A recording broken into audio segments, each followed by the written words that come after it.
नमस्कार, news point लेकर हाजिर हूं मैं राजीव। तो दोस्तों, दिल्ली में यमुना नदी बाढ़ से उफन रही है। यमुना अभी खतरे के निशान से अभी भी ऊपर बह रही है और दिल्ली के कई इलाके डूबे हुए हैं। इस बाढ़ की वजह से जो है वो दिल्ली का तो हाल बुरा है ही, लेकिन दूसरी तरफ केजरीवाल सरकार और उप राज्यपाल दोनों आमने सामने आ गए। सारी कहानियां आप लोग सुन चुके हैं और इस बीच हरियाणा और दिल्ली में भी जंग का जैसा माहौल बन गया। कहा यह गया कि हरियाणा ने जानबूझकर हथनी कुंड से दिल्ली की तरफ पानी छोड़ा। खैर, यही सियासत है, आप सब जानते हैं, और इसमें पिसती कौन है? तो जनता पिसती है। इस बीच आम आदमी पार्टी को दिल्ली पर अध्यादेश के खिलाफ, जो केंद्र सरकार का अध्यादेश है, ऑर्डिनेंस है, उसके खिलाफ कांग्रेस का साथ मिल गया है। अब आम आदमी पार्टी घोषित तौर पर बेंगलुरु जा रही है। बेंगलुरु में 24 विपक्षी दलों की बैठक हो रही है और इधर दिल्ली में भी बीजेपी ने एनडीए की बैठक बुलाई है, जिसमें कहा जा रहा है कि 30 दल शामिल होंगे। किस खेमे में कितने दल शामिल होंगे, इसका एक्चुअल आंकड़ा जो है वो परसों आपके सामने आएगा, क्योंकि परसों 18 तारीख है। और मगर आज एक वीडियो राहुल गांधी का सामने आया है। राहुल गांधी ने उस वीडियो को सामने ला करके बीजेपी के पसीने छुड़ा दिए हैं। दरअसल राहुल गांधी 8 जुलाई को हरियाणा के मदीना गांव गए थे, जहां उन्होंने धान की रोपाई की थी और कुछ किसान महिलाओं के साथ नाश्ता भी किया था। उसी दौरान राहुल ने प्रियंका गांधी से किसान महिलाओं की बात करवाई थी और कहा था कि चलिए बात कीजिए और फिर खाना पे बुला लीजिए, यानी कि लंच पे बुलाइए। सुनिए क्या कुछ कह रहे हैं राहुल गांधी। फोन लगाते हैं प्रियंका गांधी को और प्रियंका गांधी इन महिलाओं से बात करती हैं। ज़रा ये बहुत ही शानदार बातचीत जो है वो जब मदीना गांव में जब राहुल गांधी पहुंचे थे धान की रोपाई करने के लिए, उस तस्वीर को आप लोग बहुत देख चुके हैं, लेकिन ये बहुत इंपॉर्टेंट है, इसको देखिए ज़रा, सुनिए। हाँ जी, आप मारी पूछा आपके बारे में, तो अपने परिवार की बता देनी बात कुछ है। मैं दिल्ली का हूँ। फिर हमने भी एक बार दिल्ली दिखा दी, आपका काम घर है। आ जाओ। अरे मेरा तो घर ही नहीं है। अरे मेरा सरकार ने घर ले लिया। हाँ। फिर सरकारी दिखा दियो। हेलो प्रियंका। हेलो। हाँ क्या बोलो? नमस्ते बोलो। हाँ ला जी। नमस्ते जी। नमस्ते जी। क्या कर रही हैं आप? कैसे हो आप? ये अकेली नहीं है, यहाँ पे 20 महिलाएं हैं। गणिया जी, हम तो कई खड़ी। हाँ, आप कैसे? हाँ खेती में काम कर रही हैं? हाँ जी, दाल लगा रहे हैं। आप बोलो बोलो, क्या पूछ रहे थे? ये आपके घर खाना खाना चाहती है? हाँ जी। ये यहाँ पे सब 20 महिलाएं हैं, सब आपके घर आके खाना खाना चाहती है। मैंने कह दिया कि आ रहे हैं। मैं खिलाऊंगी जी। हमारा यो खेत का काम धान धूम लाग जाएंगे जब आवांगे। तो आपका खेत का काम कब खत्म होगा? न्यू तो कदे भी नहीं होता जी। ना जी, माई कभी नहीं जान देंगे, इतना काम है। अपना काम खत्म करके मम्मी से बात भी नहीं होती। ये कह रहे हैं इनका काम खत्म नहीं होता कभी। अच्छा, वो कह रही है वो खाना ले आए क्या यहाँ? ना जी, यहाँ नहीं लाना, वही आ जाओगे। ना जी, यहाँ नहीं। भैया को बोलो एक दिन भैया आए और आप लोगों को सबको बिठा के खुद चला के। हाँ जी, यह बात वेरी गुड है, वेरी गुड है। ये आपसे डेट मांग रही है। कोई भी डेट बोल दे। आपने दिल्ली देखी है? नहीं देखी? ना जी, हमने दिल्ली नहीं देखी। तो फिर दिल्ली तो दिखानी पड़ेगी आपको। हाँ ठीक है जी, मैं आपके घर आऊंगी आपके भाई के साथ। ठीक है, ओके। ठीक है जी, ओके, नमस्ते। तो राहुल गांधी ने अपने घर लंच पर बुला लिया इन महिलाओं को। लंच के समय महिलाएं काफ़ी खुश नज़र आईं और अभी जो आप चर्चा देख रहे थे, ये लंच पे इनवाइट कर रही थी प्रियंका गांधी, और उसके बाद ये महिलाएं एक सप्ताह बाद आईं राहुल गांधी के घर पर और उन्होंने सोनिया गांधी के साथ डांस का भी लुत्फ उठाया। लेकिन इससे पहले एक महिला ऐसी भी थी जो मदीना गाँव में राहुल गांधी को खाना खिलाते वक्त बता रही थी कि मोतियाबिंद की वजह से उन्हें दिखता नहीं है। तो राहुल ने उस महिला का ऑपरेशन भी करवा दिया। ज़रा उस महिला की कहानी देखते हैं। एक महिला हैं जो जिनसे राहुल बोलते हैं कि जो बोलती हैं कि मुझे दिखता नहीं है। राहुल बोलते हैं क्या हुआ? मोतियाबिंद? बोले हाँ, मोतियाबिंद हो गया है। तो ठीक है, इलाज करवाते हैं। राहुल गांधी हालांकि ऐसे काम बहुत करते हैं, समाज सेवा जो है उसमें बहुत सारी बातें ऐसी होती हैं जो बताते नहीं हैं, लोगों के बीच लेकर नहीं आते हैं। लेकिन उसके बाद भी जो काम है वो एक जन नेता के रूप में करना उनका फ़र्ज़ है, वो कर रहे हैं। ज़रा उसको देखते हैं, उस तस्वीर को देखते हैं जब एक महिला, ये टू विन तस्वीर लेके आइए। एक तरफ वो महिला है जो अपनी बात रख रही है और दूसरी तरफ उसके आंखों पर चश्मा है और वो बता रही है कि हाँ मेरा मतलब, वो बता तो नहीं रही है लेकिन इतना ज़रूर है कि देखकर समझ में आ जाता है कि राहुल गांधी ने ऑपरेशन करवा दिया है। देखिए ज़रा। आपको दिखता नहीं? मोतिया मोतिया हो गया? मोतिया हो गया जिसका। इस गरीबी में ना और के हम दिखवा देते हैं, दिखवाएं? दिखवा दो जी से तो पता नहीं। ठीक है जी, और दिखवा दे लुका है।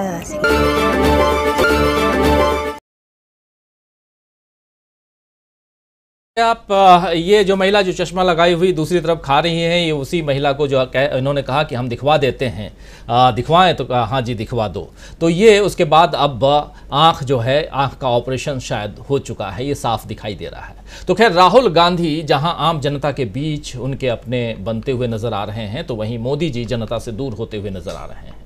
लेकिन वहाँ पहुँचें उससे पहले एक तस्वीर और दिखाना चाहता हूँ। जब ये महिलाएँ पहुँची सोनिया गांधी के घर 10 जनपद, तो वहाँ इन महिलाओं ने न सिर्फ इनके साथ खान पान किया बल्कि सोनिया गांधी को नचा तक दिया, उनके साथ डांस तक किया। जरा उस तस्वीर को भी देख लेते हैं, फुल स्क्रीन ले आइए, इन तस्वीरों को देखिए। ये कमिंग अप लिखा हुआ है, राहुल गांधी का वीडियो ये आने वाला है, लेकिन जो कुछ आप देख रहे हैं जरा इसको फुल स्क्रीन ले आइए। आवाज़ मेरी ज़रूर रखिए लेकिन फुल स्क्रीन ले आइए और देखिए सोनिया गांधी के साथ ये डांस कर रही हैं महिलाएँ, कितनी खुश हैं। प्रियंका गांधी हैं, सोनिया गांधी हैं, राहुल गांधी हैं। 43 महिलाएँ पहुँची थी, 43 महिलाएँ राहुल गांधी, सोनिया गांधी और प्रियंका गांधी इन लोगों को लंच पे बुलाए और ये महिलाएं जो हैं आकर के यहाँ सोनिया गांधी के साथ इन लोगों ने खाना का, भोजन का लुत्फ उठाया और साथ ही लुत्फ ही नहीं उठाया बल्कि ये भी कहा कि वहाँ टमाटर भी हम खाए। तो टमाटर आज की तारीख में आप समझ सकते हैं कि कितना एक महंगा आइटम हो चुका है कि ये भी खाए हम लोग।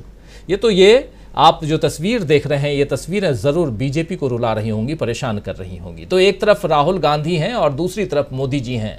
राहुल गांधी जनता से मिलते हुए, अब इसको थोड़ा छोटा कर लीजिए, राहुल गांधी जनता से मिलते हुए नज़र आ रहे हैं दोस्तों, तो दूसरी तरफ मोदी जी जनता से दूर होते नजर आ रहे हैं। आप याद कीजिए कि इसी मोदी सरकार के खिलाफ किसानों ने 13 महीने तक दिल्ली के बॉर्डर पर बैठकर आंदोलन किया था, मगर उन्हीं किसानों में से कुछ अपने दुख दर्द राहुल गांधी के साथ साझा कर रहे हैं। कहाँ? तो वो मदीना गांव में। वो तस्वीर भी दिखा देते हैं, आप तक पहुंचाते हैं। और एक किसान के साथ राहुल गांधी चर्चा कर रहे हैं, पूछ रहे हैं, ट्रैक्टर चला रहे हैं। ये सारी तस्वीरें आज राहुल गांधी ने शेयर की हैं, साझा की हैं और हमारे इसी चैनल पर उन तस्वीरों को आप देख सकते हैं। उसके कुछ पार्ट आप तक हम पहुंचा रहे हैं। देखिए ज़रा, फुल स्क्रीन ले आइए, क्या कुछ बातें हो रही हैं, क्या कुछ कर रहे हैं किसानों के साथ राहुल गांधी। देखिए ज़रा, देखिए इस बाइट को। ये आपका है? लोन लेके खरीदा? वैसे तो मिलता ही नहीं। आप चलोगे हमारे साथ? हाँ, नमस्कार, कैसे हो आप?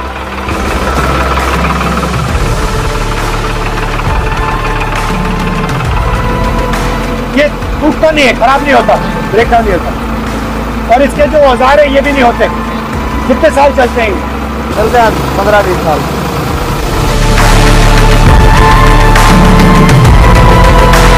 तो आपने ठेके पे ले रखी है और आप क्या करते हो? अब आपको भी इसका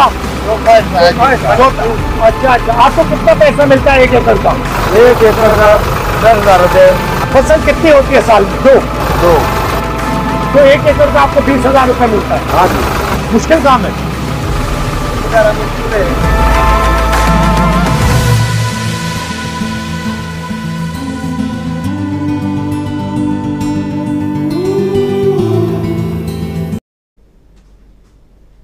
तो देख लिया दोस्तों आपने, राहुल गांधी ट्रैक्टर चला रहे हैं, खेत जोत रहे हैं, धान की फसल उगा रहे हैं, धान की रोपाई कर रहे हैं।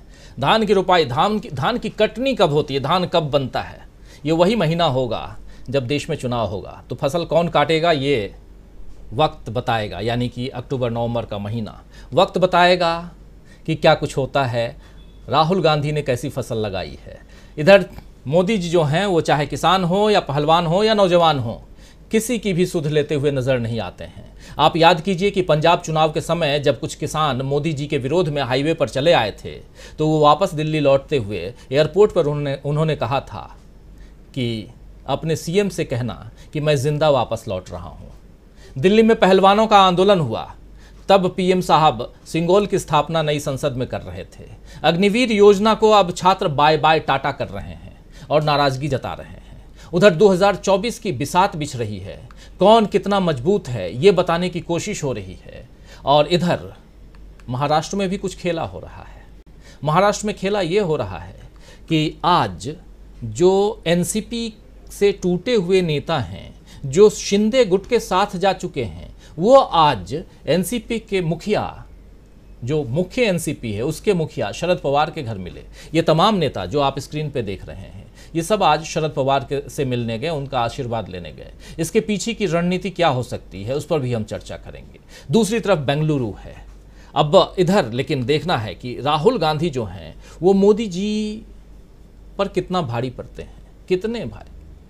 दूसरी तरफ बेंगलुरु में जो कुछ होने जा रहा है, 24 पार्टियां क्या 30 पार्टियों पर भारी पड़ेंगी, बड़ा सवाल है। सवाल कई हैं, उन सवालों का जवाब ढूंढने की कोशिश करते हैं। रविवार का दिन है, आराम से जो जहां हैं आराम से इस प्रोग्राम को देखिए, प्रोग्राम का लुत्फ उठाइए, अपनी बात, अपने विचार कमेंट बॉक्स में आप जैसे लिखते हैं लिखिए और हमारा साथ दीजिए, क्योंकि कार्यक्रम का हिस्सा आप भी होते हैं।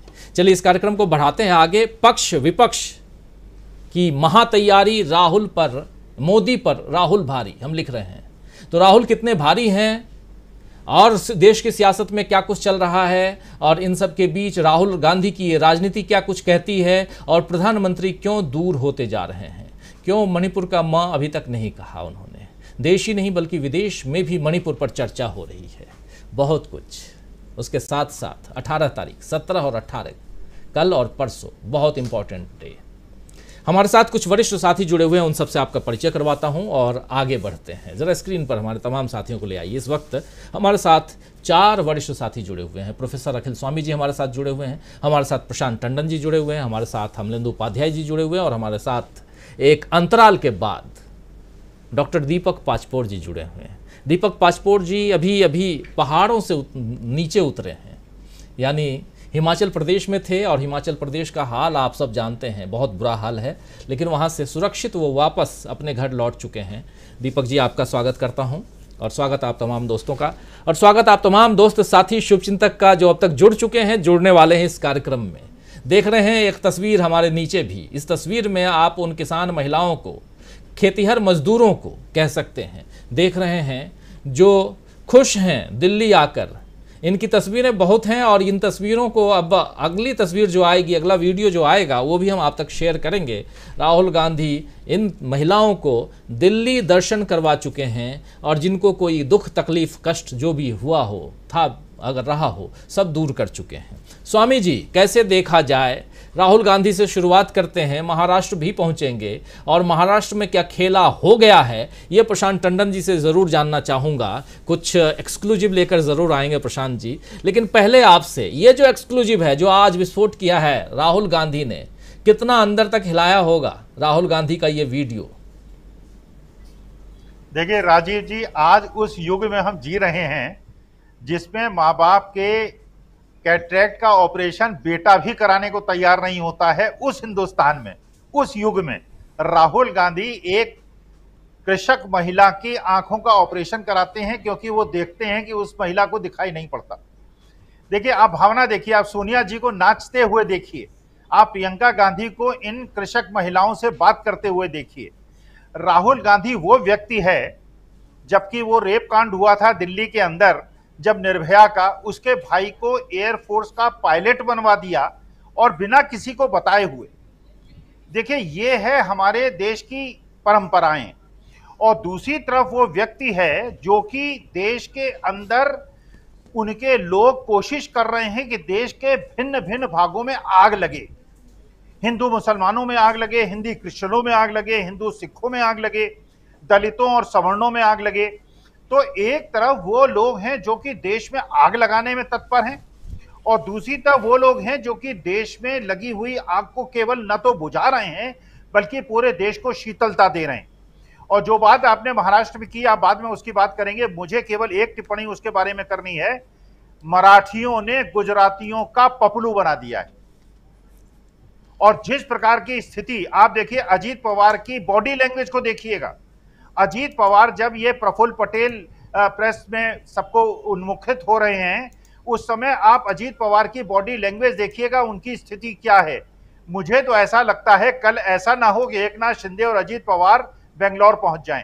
और दूसरा जो मैं देख रहा हूं, जो बेंगलोर के अंदर आम आदमी पार्टी और कांग्रेस के बीच में समझौता हुआ है, जिस प्रकार से हरियाणा ने कुचक्र रच के, देखिए ये वो देश में एक राज्य दूसरे राज्य को बर्बाद करने के लिए अपने बांधों को खोल देता है और पूरा पानी बहा देता है, और बताया जाता है कि माननीय मोदी जी आते ही सबसे पहले दिल्ली का हाल पूछते हैं। अरे आप दिल्ली का हाल पूछते हैं, आप मणिपुर का हाल क्यों नहीं पूछते? मैंने एक वीडियो देखी है, उसकी सत्यता के बारे में मुझे नहीं पता, लेकिन कुकी आदिवासियों का बड़ा समूह ये प्रतिज्ञा ले रहा है कि हम अपनी ताकत को दिखा देंगे। उस समय मणिपुर का मां बोलने के लिए तैयार नहीं है। और जिस प्रकार से दिल्ली को तबाह किया गया और अध्यादेश जारी करके माननीय मोदी जी और सत्ता पक्ष, आपको पता होना चाहिए कि सारी पावर्स तो आपने एलजी को दे रखी हैं, तो इसमें आपने अरविंद केजरीवाल को कैसे केंद्र बिंदु में रखा? अगर दिल्ली तबाह हो रही है, अगर दिल्ली में, क्योंकि अभी मैं नोएडा, ग्रेटर नोएडा की वीडियो देख रहा था राजीव जी, हजारों पशु बह गए हैं, और वहां जो प्रशासन है, वो जो लोग उसके मवेशी को पालने वाले लोग हैं, उनको वहां तक जाने नहीं दे रहे हैं, उनके फोन को अपने पास रखवा रहे हैं जिससे उसकी वीडियो ना बना सकें, और लोगों का लाखों करोड़ों रुपए का नुकसान हो गया है। और वहां के जो सोसाइटी वाले हैं, वो वहां के लोगों को जिन्होंने शरण ले रखी है, उनको खाना खिला रहे हैं। प्रशासन की तरफ से खाना खिलाने की कोई व्यवस्था नहीं है। 4-4 फीट तक घरों के अंदर, जो नोएडा 131 130 सेक्टर के अंदर पानी घुसा है, आप इमेजिन कीजिए जिसके घर में 4-5 फीट पानी भर गया हो, उसके घर में जो उसकी पूरी संपत्ति है किस प्रकार से नाश हो गई होगी। और ऐसे समय में एक और चीज राजीव जी नोट कीजिएगा, जब दिल्ली लौटे हैं माननीय मोदी जी, उनको एयरपोर्ट लेने कोई मंत्री नहीं पहुंचा है, एक भी मंत्री नहीं पहुंचा है। हर बार नड्डा जी और 3-4 मंत्री आपको रिसीव करने में मिल जाते हैं। इस बार मोदी जी जो विदेश यात्रा करके लौट के आए हैं, मोदी जी को रिसीव करने के लिए एक भी आदमी नहीं था। मैं इसकी भविष्यवाणी करता हूं अपने अनुभव के आधार पे। चुनाव के पहले भारतीय जनता पार्टी में एक बहुत बड़ा बंटवारे का संकेत मैं देख रहा हूं, और जिस प्रकार से महाराष्ट्र के अंदर वहां के छत्रपति शिवाजी की संतानों ने यह दिखा दिया है कि महाराष्ट्र है, एक शक्तिशाली राज्य है, और वहां के लोग जो मराठा हैं वो बड़े शक्तिशाली होते हैं। उन्होंने राजनीतिक दांवपेच से भी दिखा दिया है कि राजनीति केवल तुमको नहीं आती, हमारे जो उद्योग हैं वो छीन छीन के ले जाते हो, ऐसा पटकी मारेंगे, ऐसा धोबी पछाड़ दांव मारेंगे कि उठ नहीं पाओगे। जी, बहुत कुछ राजनीति में आने वाले वक्त में हम देखेंगे। महाराष्ट्र की बात भी हो रही है, बात कल और परसों जो मीटिंग होनी है विपक्षी दलों की, वो बात भी हो रही है। बात ये भी हो रही है कि उसी दिन 18 तारीख को जब बेंगलुरु में विपक्षी दलों की बैठक जो है वो परवान चढ़ेगी, उसी वक्त इधर दिल्ली में भी एनडीए की बैठक होने जा रही है, और उस बैठक में अपना कुनबा बढ़ाने की कोशिश बीजेपी यानी कि एनडीए ज़रूर करेंगे और बीजेपी के लोग, और वैसे में ओम प्रकाश राजभर को भी अपने पाले में ला चुकी है बीजेपी, ये दिखाई दे रहा है। खैर कौन कौन आएंगे कौन नहीं आएंगे ये तो वक्त बताएगा, लेकिन साथ साथ दूसरी तरफ हम देख रहे हैं कि महाराष्ट्र में कुछ खेला तो ज़रूर होने जा रहा है। प्रशांत टंडन जी के पास आऊँ, लेकिन स्वागत करना चाहता हूं उनसे पहले राकेश अचल जी, वरिष्ठ पत्रकार, हमारे साथ बहुत एक लंबे अंतराल के बाद आप जुड़े हैं। आपका बहुत बहुत स्वागत है राकेश अचल जी इस कार्यक्रम में। और सीधा आना चाहता हूं प्रशांत टंडन जी आपके पास, कैसे देखते हैं, महाराष्ट्र से बेंगलुरु चलते हैं, लेकिन पहले महाराष्ट्र में क्या कुछ देख रहे हैं? आज जो घटनाक्रम है बहुत तेजी से बदलता हुआ घटनाक्रम, और उसमें अगर भतीजा पहले पहुंचते हैं चाचा के पास, परसों रात को, याद कीजिए परसों 9:30 बजे रात को अजीत पवार पहुंचते हैं। जैसे ही पोर्टफोलियो मिलता है उनको, वित्त मंत्रालय उनके हाथ में आता है, वैसे ही रात को वो पहुंचते हैं अपने चाचा शरद पवार के पास। कल दिन भर का वक्त और आज रविवार को तमाम एनसीपी के जो अब टूटे हुए नेता मंत्री बन चुके हैं, वो आज आशीर्वाद लेने पहुंचते हैं शरद पवार के पास। ये आखिर हो क्या रहा है प्रशांत जी? कुछ खेला हो रहा है क्या? शरद पवार के बारे में कहा तो यही जाता है कि कुछ न कुछ हमेशा उनकी राजनीति जहां तक हमारी सोच जाती है वहां से शुरू होती है। क्या ऐसा ही कुछ होने जा रहा है?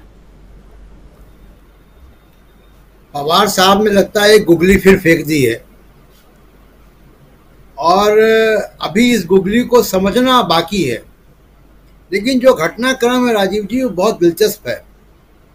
दिलचस्प ये है कि हमें तो उम्मीद ये थी कि ये अभी यथास्थिति कायम रहेगी और इस यथास्थिति में बदलाव या तो स्पीकर के 16 एमएलए के फैसले के बाद होगा, जो कि एकनाथ शिंदे फैक्शन के सदस्यों के ऊपर तलवार लटकी हुई है निष्कासन की, बर्खास्तगी की, या फिर बीएमसी के चुनाव के बाद होगा। लेकिन इन दोनों का इंतजार नहीं हुआ और आज संडे को विधानसभा, महाराष्ट्र की विधानसभा के सत्र के 24 घंटे पहले पवार साहब की एनसीपी और अजीत पवार की एनसीपी दोनों धड़े आज पवार साहब के साथ थे वाईवी चौहान सेंटर में। और जिसकी चर्चा आप कर रही तीसरी मीटिंग है, यानी अलग होने के बाद ये तीसरी मीटिंग है।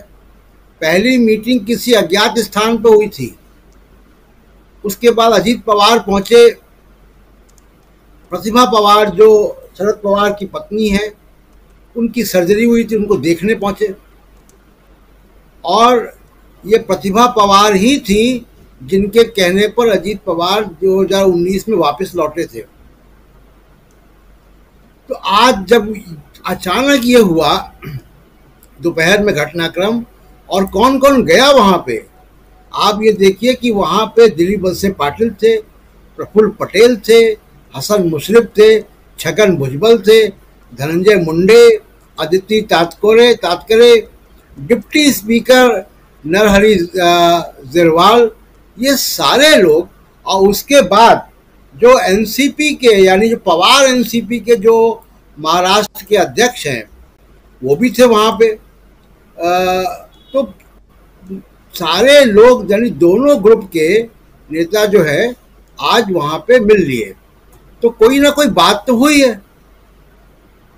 तो बहुत अटकलें लगाई जा रही हैं कि क्या शिंदे साहब, एकनाथ शिंदे के जब माइनॉरिटी में उनकी पार्टी आएगी, संकट में आएगी, बर्खास्तगी होगी या स्पीकर कोई फैसला आएगा, उसकी तैयारी चल रही है। अब उसकी तैयारी दोनों तरफ से हो सकती है कि क्या महाविकास आघाड़ी सरकार दोबारा वहां आ सकती है। एक ये भी संभावना है जिससे इनकार नहीं किया जा सकता।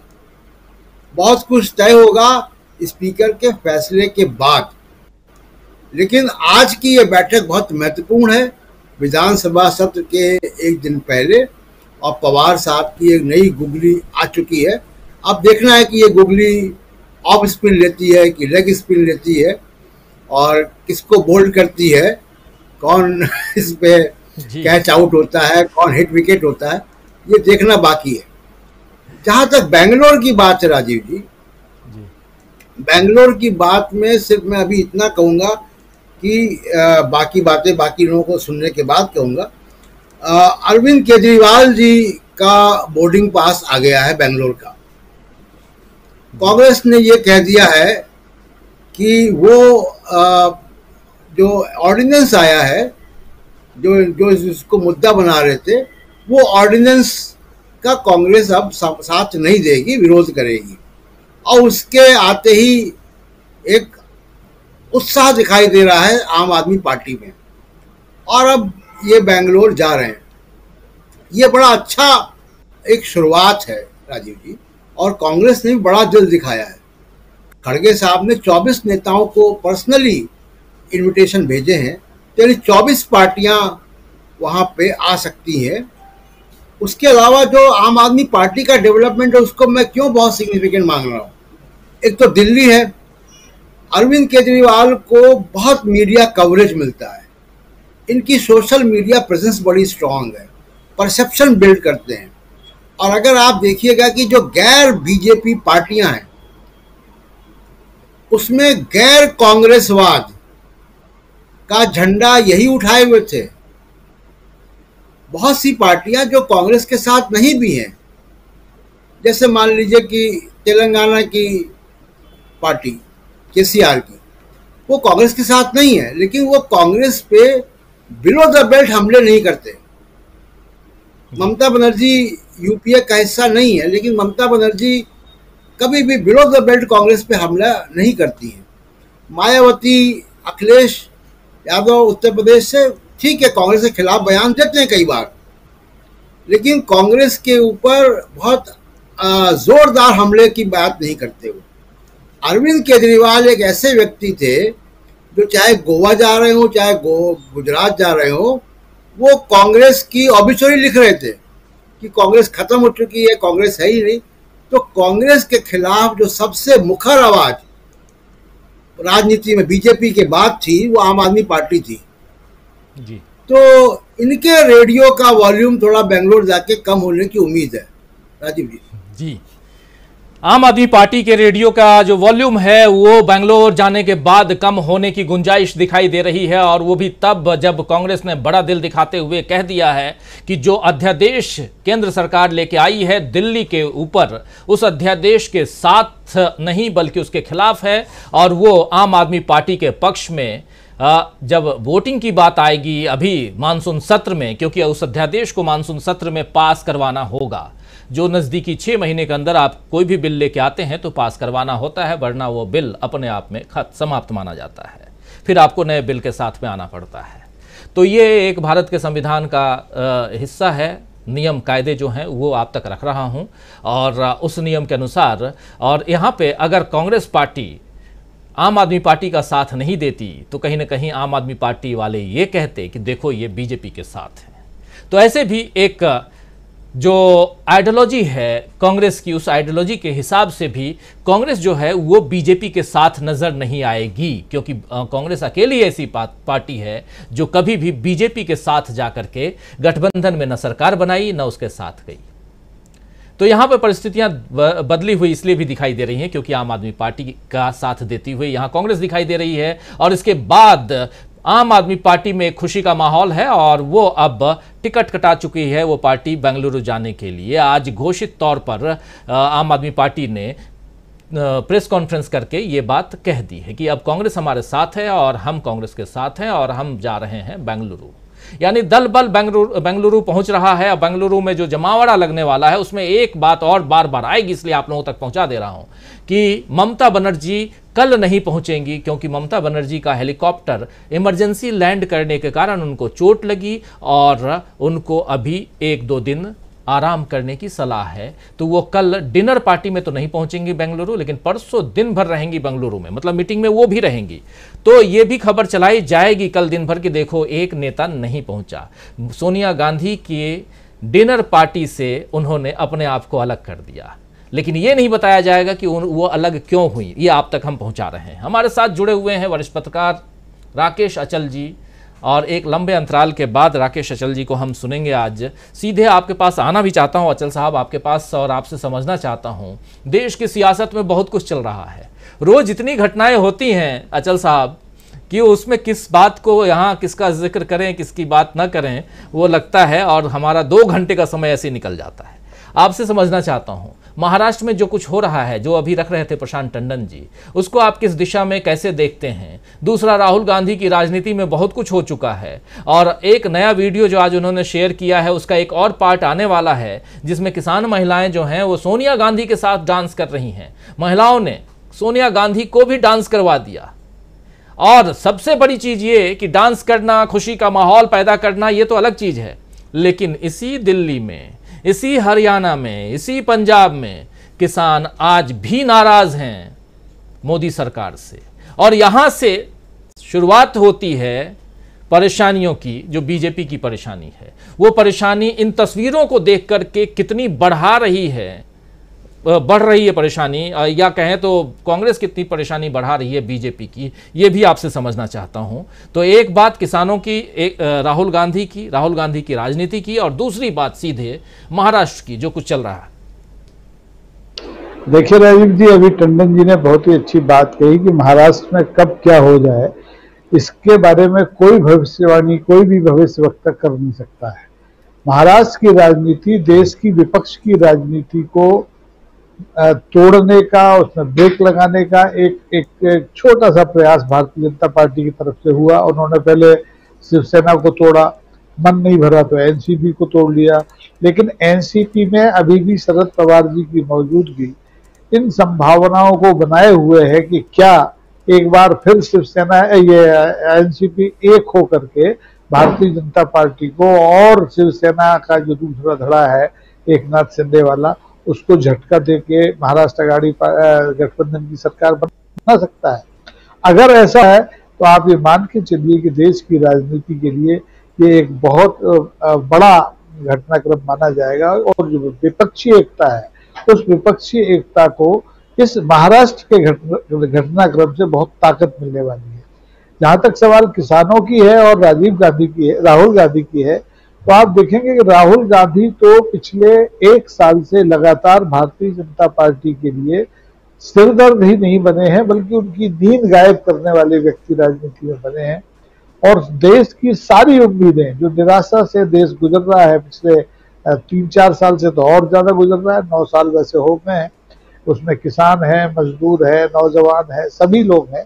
तो इस निराशा का जो ज्वार है इसको कौन दूर करेगा, इसके लिए तो राहुल गांधी केंद्र बन चुके हैं। और जिस ढंग से वो धान के खेत में खड़े होकर के धान की बुआई कर रहे हैं, तो उसको आप सांकेतिक रूप से मान लीजिए कि उन्होंने भारतीय जनता पार्टी के एक छत्र राज के जो ख्वाब हैं 2000 अगले 25 साल तक की सत्ता में रहने के, उसमें तो आप देखिए कि जड़ें उनकी उखाड़ना शुरू कर दी।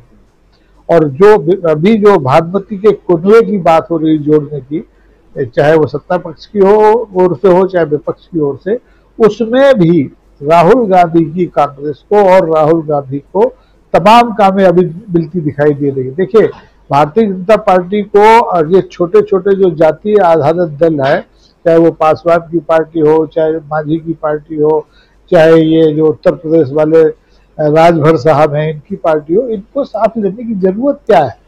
ये पार्टियां कहीं वजूद एक राज्य में एक मोहल्ले की पार्टियां हैं, इनसे आप 1 या 2 सीट से ज्यादा उम्मीद लोकसभा की कर नहीं सकते। लेकिन जातीय गणित दिखाने के लिए मजबूरन भारतीय जनता पार्टी के नेतृत्व को इन सब कुनवों को समेटना पड़ रहा है, जबकि ऐसी हड़बड़ाहट कांग्रेस या गैर भाजपा दलों में नहीं है। वे बड़े आराम से सधे हुए कदम रख रहे हैं। और हाल में कर्नाटक की जीत आपने देखी, और सबसे ताजी जीत तो बंगाल में जो पंचायत के चुनाव हुए उसमें सत्तारूढ़ दल जो वहां का है तृणमूल कांग्रेस है उसकी देखी, और उससे ये बल मिल रहा है, लगातार विपक्ष को ये बल मिल रहा है कि भारतीय जनता पार्टी को सत्ता से हटाना कोई बहुत अब असंभव काम नहीं रह गया है। थोड़ी सी एकता की जरूरत है और ये एकता अब बढ़ रही है। आपका कांग्रेस का समर्थन हासिल करना, और अब देखिए आप कोई राजभर की पार्टी नहीं है, आप कोई पास पार्टी नहीं है, उस पार्टी की 2 राज्यों में सरकार है, इसलिए उसका महत्व तो दिखाई देता है। लेकिन छोटे छोटे रोगों को, भानुमती का कुनवा होता ना, उसमें कहीं कहीं थोड़ा लगा के आप अपने गढ़ को बचाने की असफल कोशिश कर रहे हैं। लेकिन परिदृश्य ठीक सामने दिखाई दे रहा है, स्पष्ट दिखाई दे रहा है कि हम परिवर्तन की ओर आगे बढ़ रहे हैं। राजीव जी, देश परिवर्तन की ओर आगे बढ़ रहा है, लेकिन इस परिवर्तन के सूत्रधार कौन हैं? इस परिवर्तन के सूत्रधार के रूप में आप समझ सकते हैं कि राहुल गांधी के अलावा और कोई कैसे हो सकता है, क्योंकि राहुल गांधी ने जैसे ही भारत जोड़ो यात्रा की शुरुआत की, 4000 किलोमीटर लगभग पैदल यात्रा करने वाला इंसान जो है आज भी भारत जोड़ो यात्रा कर रहा है। वो किसानों के बीच जाता है, वो ट्रकर्स के बीच जाता है, वो बाइक मैकेनिक के बीच जाता है, वो और भी तमाम डिलीवरी बॉयज़ के बीच जाता है, और महिलाओं के बीच जाता है, कभी बस में बैठता है, कभी स्कूटी में बैठता है। तो वो और इतना ही नहीं, लोगों की सुध लेता है, लोगों के दुख दर्द उसका हिस्सा बनता है। और उसी वैसे ही एक पार्ट को आपने भी थोड़ी देर पहले देखा। लेकिन एक बहुत अच्छी बातचीत प्रियंका गांधी से करवाते हुए राहुल गांधी की अभी तस्वीर देख रहे थे। दोबारा लाना चाहता हूं, उस वीडियो को दिखाना चाहता हूं। प्रियंका गांधी से टेलीफोन पे किसान महिलाओं की बातचीत राहुल गांधी करवा रहे हैं और कहां से शुरुआत होती है कि राहुल गांधी कैसे इन महिलाओं को अपने घर खाना पे बुलाते हैं। जरा उसको दोबारा देख लेते हैं। जो साथी बाद में जुड़े हैं उनके लिए बहुत इंपॉर्टेंट है ये देखना, क्योंकि उसके बाद का वीडियो जो है जिसमें सोनिया गांधी के साथ में ये महिलाएं डांस कर रही हैं, दिल्ली पहुंच गई। उनमें से एक महिला जिनकी आंख खराब थी, कैटरेक्ट था यानी मोतियाबिंद, और उसका इलाज भी करवा चुके हैं राहुल गांधी। अभी भी हालांकि राहुल गांधी ने इस पर घोषित तौर पे कुछ नहीं कहा है, लेकिन साफ समझ में आता है, जैसे अभी स्वामी जी बता रहे थे थोड़ी देर पहले कि निर्भया कांड में जो निर्भया जो थी जिसकी मौत हो गई और उसका भाई, उसको पायलट बनवाया राहुल गांधी ने। शायद आप लोगों तक ये खबर पहुंची होगी, जानते होंगे आप लोग। लेकिन देखते हैं पहले प्रियंका गांधी से टेलीफोन पर राहुल गांधी कैसे बात करवा रहे हैं इन महिलाओं को और कह रहे हैं कि इन महिलाओं को खाना के लिए अपने घर बुलाओ। हाँ जी, आप मारी पूछा आपके बारे में, तो अपने परिवार की बता देनी बात कुछ है। मैं दिल्ली का हूँ। फिर हमने भी एक बार दिल्ली दिखा दी, आपका काम घर है। आ जाओ। अरे मेरा तो घर ही नहीं है। अरे मेरा सरकार ने घर ले लिया। हाँ। फिर सरकारी दिखा दियो। हेलो प्रियंका। हेलो। हाँ क्या बोलो, नमस्ते बोलो। हाँ ला जी, नमस्ते जी। नमस्ते जी, क्या कर रही हैं आप? कैसे हो आप? ये अकेली नहीं है, यहाँ पे 20 महिलाएं हैं। गणी हाँ जी, हम तो कई खड़ी। हाँ आप कैसे? हाँ खेती में काम कर रही हैं? हाँ जी, दाल लगा रहे हैं आप। बोलो बोलो, क्या पूछ रहे थे? ये आपके घर खाना खाना चाहती है? हाँ जी। ये यहाँ पे सब 20 महिलाएं हैं, सब आपके घर आके खाना खाना चाहती हैं। मैंने कह दिया कि आ रहे हैं। मैं खिलाऊंगी जी। हमारा यो खेत का काम धान धूम लाग जाएंगे जब आवांगे। तो आपका खेत का काम कब खत्म होगा? न्यू तो कदे भी नहीं होता जी। ना जी, माई कभी नहीं जान देंगे, इतना काम है। अपना काम खत्म करके मम्मी से बात भी नहीं होती। ये कह रहे हैं इनका काम खत्म नहीं होता कभी। अच्छा, वो कह रही है वो खाना ले आए क्या यहाँ? ना जी, यहाँ नहीं लाना, वही आ जाओगे। ना जी, यहाँ नहीं। भैया को बोलो एक दिन भैया आए और आप लोगों को सबको बिठा के खुद चला के। हाँ जी, यह बात वेरी गुड है, वेरी गुड है। ये आपसे डेट मांग रही है। कोई भी डेट बोल दे। आपने दिल्ली देखी है? नहीं देखी? ना जी, हमने दिल्ली नहीं देखी। तो फिर दिल्ली तो दिखानी पड़ेगी आपको। ठीक है जी, मैं आपके घर आऊंगी आपके भाई के साथ। ठीक है, ठीक है जी, ओके, नमस्ते। तो सुन लिया आपने, मैं आपके घर आऊंगी आपके भाई के साथ, प्रियंका गांधी को कह रही हैं महिलाएं। और उसके बाद प्रियंका गांधी, राहुल गांधी, सोनिया गांधी अपने घर पे बुलाते हैं इन महिलाओं को। एक नहीं, दो नहीं, 20 नहीं, बल्कि 43 महिलाएं जो हैं वो पहुंचती हैं इनके घर, साथ में खाना खाते हैं, उसके बाद डांस भी करते हैं। और इतना ही नहीं, सोनिया गांधी से भी डांस करवाते हैं, उनके साथ भी डांस करते हैं। जरा उस तस्वीर को भी देख लेते हैं और फिर आगे बढ़ते हैं। सियासत में बहुत सारी चीजें होती रहती हैं दोस्तों, कभी इधर कभी उधर, कोई आगे कोई पीछे, कोई भारी कभी कोई हल्का, सब कुछ होता है। कोई कहता है कि मेरी जान बच गई, कोई कुछ और कहता है। लेकिन ऐसी तस्वीरें आप बहुत कम देखेंगे जहां हंसी ठिठोली भी है, सियासत भी है और देश की तस्वीर भी है। इसलिए इसको दिखाना आपके सामने जरूरी समझता हूं। देखिए जरा आप सोनिया गांधी को।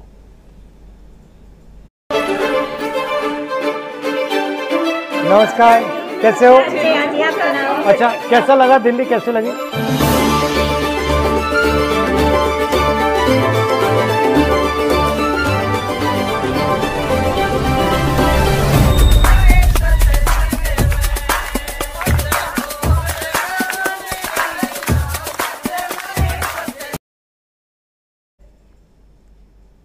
तो देखा आपने, सोनिया गांधी से भी डांस करके ही मानी ये महिलाएं।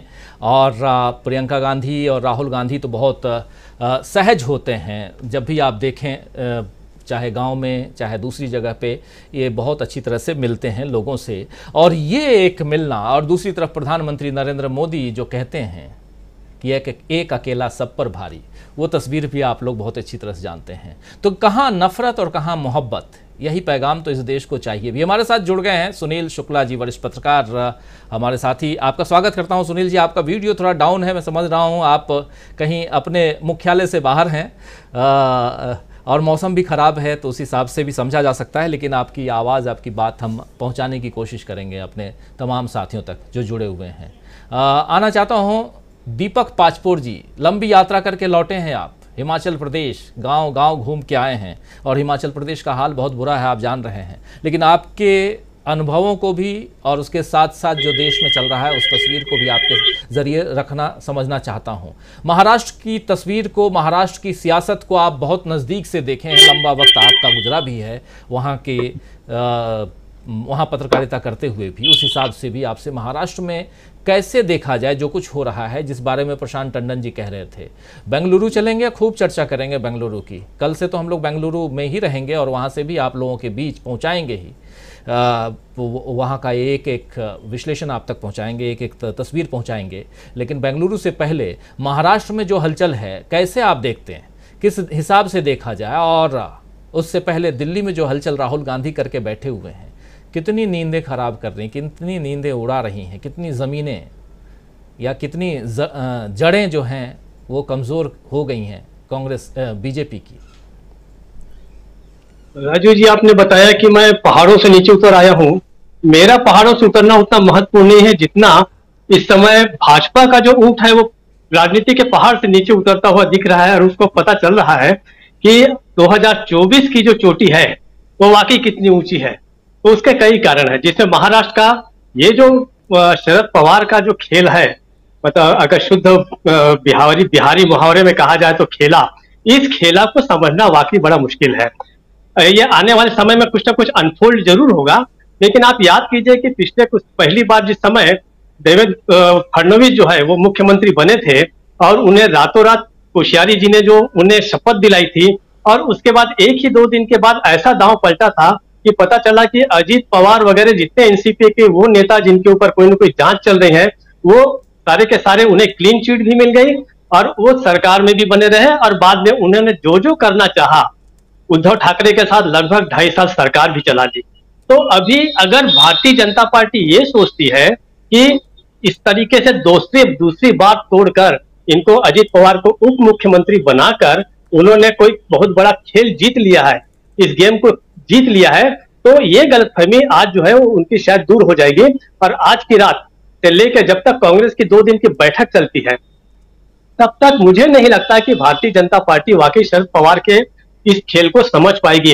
यानी ये वाकई बड़े आश्चर्य की बात है कि एक तरफ तो उन्होंने वो पार्टी को तोड़कर बाहर निकल गए और उसके बाद दोबारा अपने उसी नेता के पास जा रहे हैं। शरद पवार को हमेशा एक तरह से ऐसा कद्दावर नेता माना गया है। आज भी देखिए पिछले कई सालों से हम ऐसा नेता अगर कहें कि जहां वो खड़े हो जाए 25-50 हजार की भीड़ चलती है उनके साथ, तो उसमें एक शरद पवार आज भी हैं, इतनी खराब हालत के बावजूद।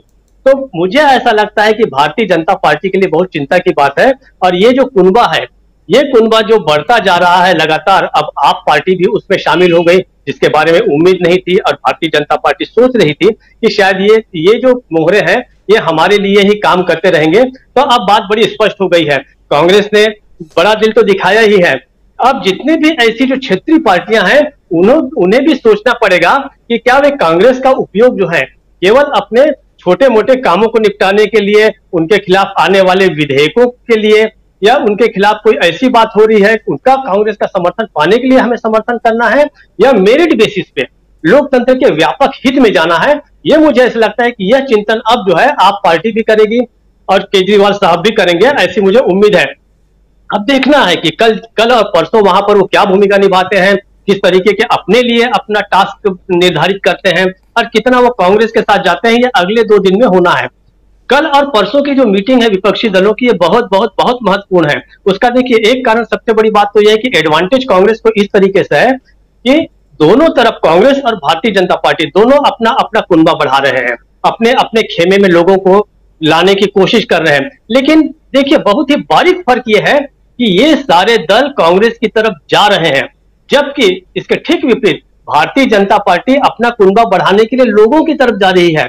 मतलब यहां पर जो है कुआं जो है वो प्यासे के पास जा रहा है भारतीय जनता पार्टी का, जबकि कांग्रेस की बात अगर हम कहें तो प्यासे जो है वो कुएं के पास आ रहे हैं। ये एक बहुत बड़ा फर्क है। तो यहीं पर जो नैतिक जीत है, एक तरह से जो आत्मिक बल है कांग्रेस का, वो निश्चित रूप से बढ़ा हुआ हमको दिख रहा है। कल और परसों के बाद जब इस बैठक समाप्त होगी, मुझे लगता है कि 2-3 मामलों पे व्यापक चर्चा भी होगी और कोई ना कोई निर्णय लिया जाएगा। पहली बात तो यह है कि असली बात है कि न्यूनतम साझा कार्यक्रम शायद इसमें जो है वो एक तरह से लाइनअप हो जाएगा कि हमें किन मुद्दों को लेकर अगला चुनाव लड़ना है, और उसकी थोड़ी बहुत तैयारियां जो है वो होगी, और उसका टेस्ट भी जो है, इस एकता का टेस्ट जो है आने वाले इसी साल के 4-5 जो राज्यों के चुनाव है, विधानसभा के चुनाव है, उसमें भी देखता हुआ हमको नजर आएगा। ये अलग बात है कि इसमें ज्यादातर में 3 या 4 राज्यों में तो सीधे सीधे कांग्रेस जो है वही सीधी की सीधी लड़ाई में है, लेकिन बाकी लोगों का व्यवहार क्या रहेगा, क्या वे कांग्रेस के साथ रहेंगे, कांग्रेस की टांग खिंचाई करेंगे। लेकिन अब मुझे लगता है कि कांग्रेस की जो ताकत बढ़ी है और कांग्रेस का जो बल बढ़ा है, उसमें मुझे नहीं लगता कि अब कोई भी ऐसा खतरा उठाएगी ये पार्टियां जो अब तक अपने आप को कांग्रेस के साथ एसोसिएट कर चुकी हैं। तो मुझे ऐसा लगता है कि ये कल और परसों की बैठक के बाद हम जब आप जा रहे हैं, प्रशांत जी जा रहे हैं, तो हमें लगता है कि न केवल ग्राउंड रिपोर्ट के अलावा बहुत सारी चीज 2024 के चुनाव के पहले की साफ इन्हीं अगले 2 दिनों में होगी। इसलिए मुझे ऐसा लगता है कि कल और परसों की यह बैठक निहायत महत्वपूर्ण है। अब भारतीय राजनीति का यह एक तरह से मुझे लगता है कि टर्निंग पॉइंट साबित हो सकता है, अगर सारी चीजें वैसी ही चलती रही जैसे कि कांग्रेस भी सोच रही है और ज्यादातर भारत के अंदर के लोग और संगठन जो लोकतंत्र के समर्थन में हैं वे जैसा सोच रहे हैं और चाह रहे हैं, वैसी एक तस्वीर जो है भारतीय राजनीति की उभर कर आ सकती है। दूसरी बात, राहुल गांधी के बारे में मैं ये कहना चाहूंगा कि ये एक उल्टा ट्रेंड है। मैं 2 तस्वीरें आपको याद दिलाऊंगा। पहली तो वो है जब योगी आदित्यनाथ एक दलित के घर खाना खाने गए थे, आपको याद होगा, रातों रात उस गरीब परिवार के यहाँ एसी लग गया था, हरे गलीचे बिछ गए थे और कई चीजें हो गई थी।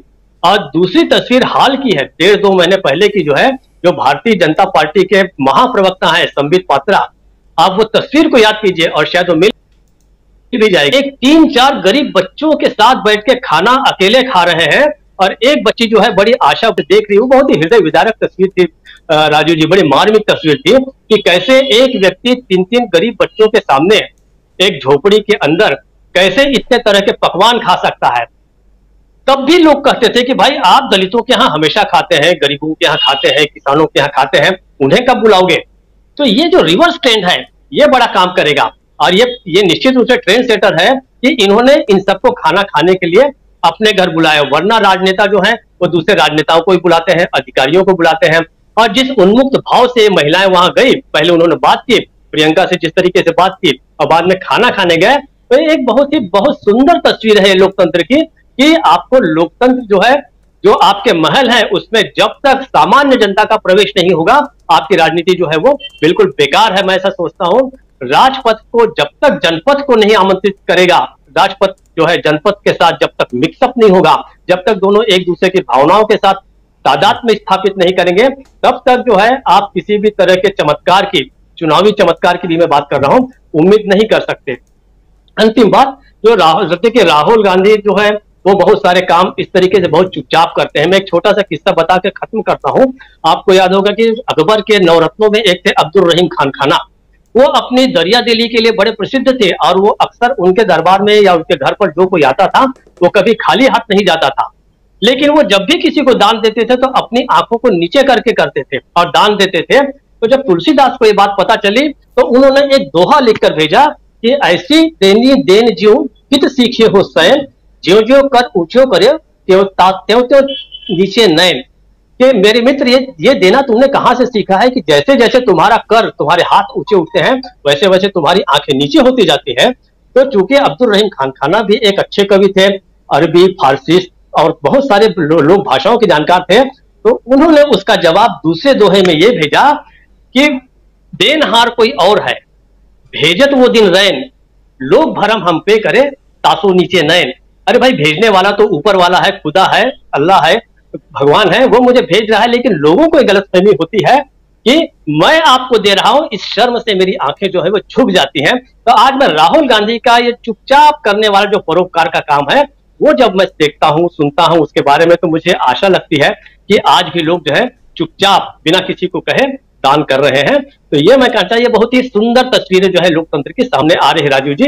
बस मैं इतना ही कहना चाहूंगा इस दौर में। बिल्कुल उन तस्वीरों को जरा हम रख भी देते हैं, एक बार हालांकि दिखा चुके हैं, फिर से देखिए। हालांकि ये दूसरी तस्वीर है जिसका जिक्र कर रहे थे दीपक पाचपोर जी, खाना खाते हुए जो तस्वीर, कुछ बच्चों की तस्वीर है और कुछ जो हैं बच्चियां बगल में बैठी हैं, लेकिन एक बच्ची देखिए बहुत निगाह जो है उसकी टिकी हुई है उस खाने पे।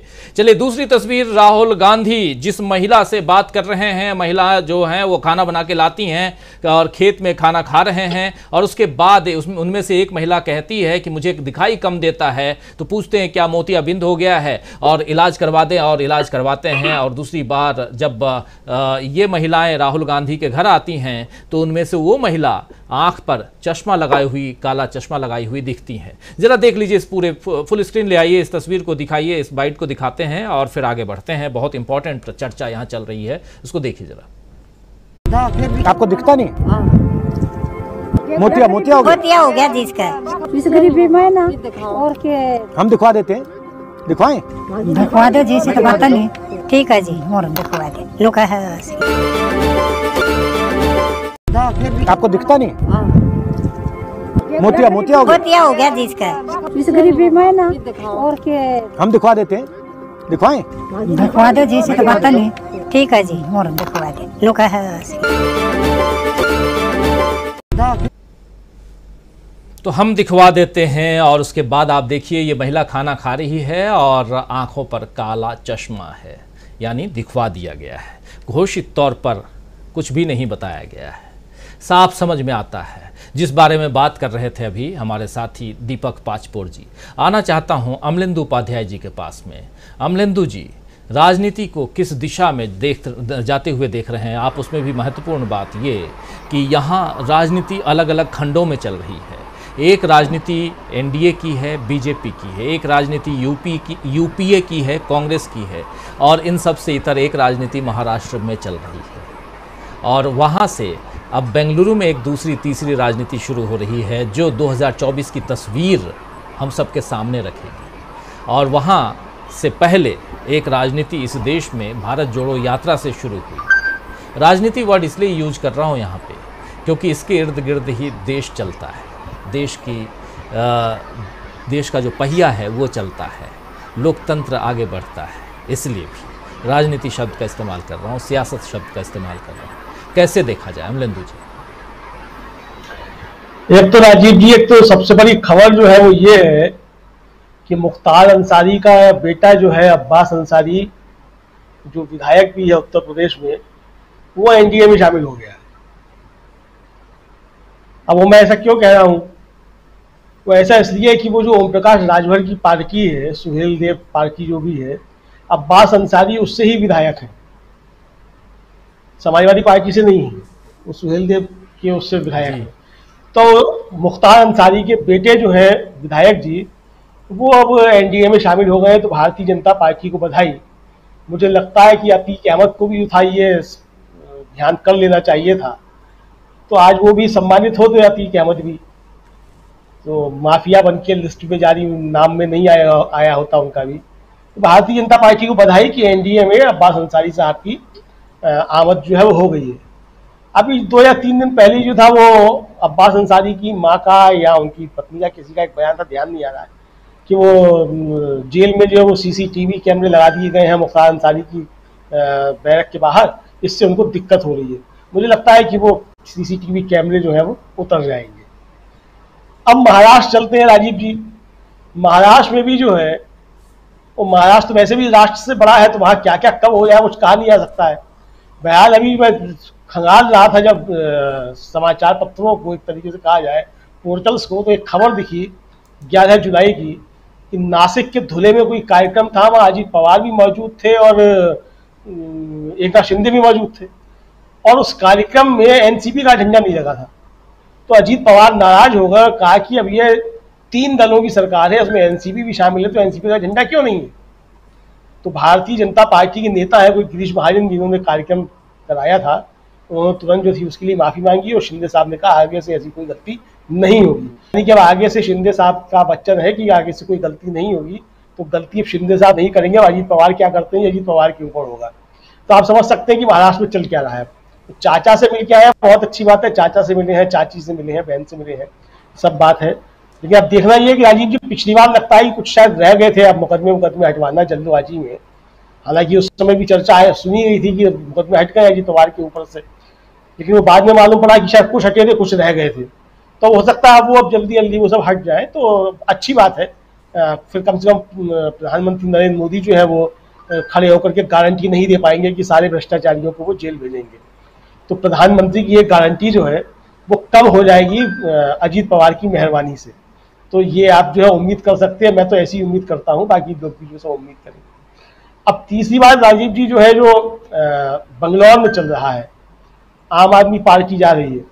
हालांकि मैं अभी भी बहुत सशंकित हूँ, क्योंकि कांग्रेस ने आम आदमी पार्टी के ऊपर ये भी पहला एहसान नहीं किया है कि अगर केजरीवाल पहली बार मुख्यमंत्री बने तो कांग्रेस की बिना समर्थन से ही मुख्यमंत्री बने थे, और केजरीवाल ने अपने रंग ढंग जो थे वो कभी छोड़े नहीं उसके बाद भी।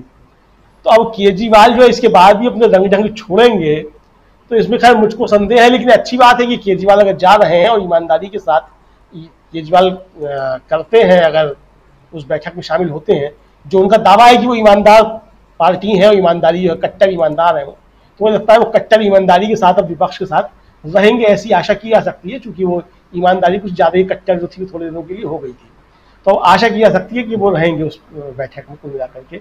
अब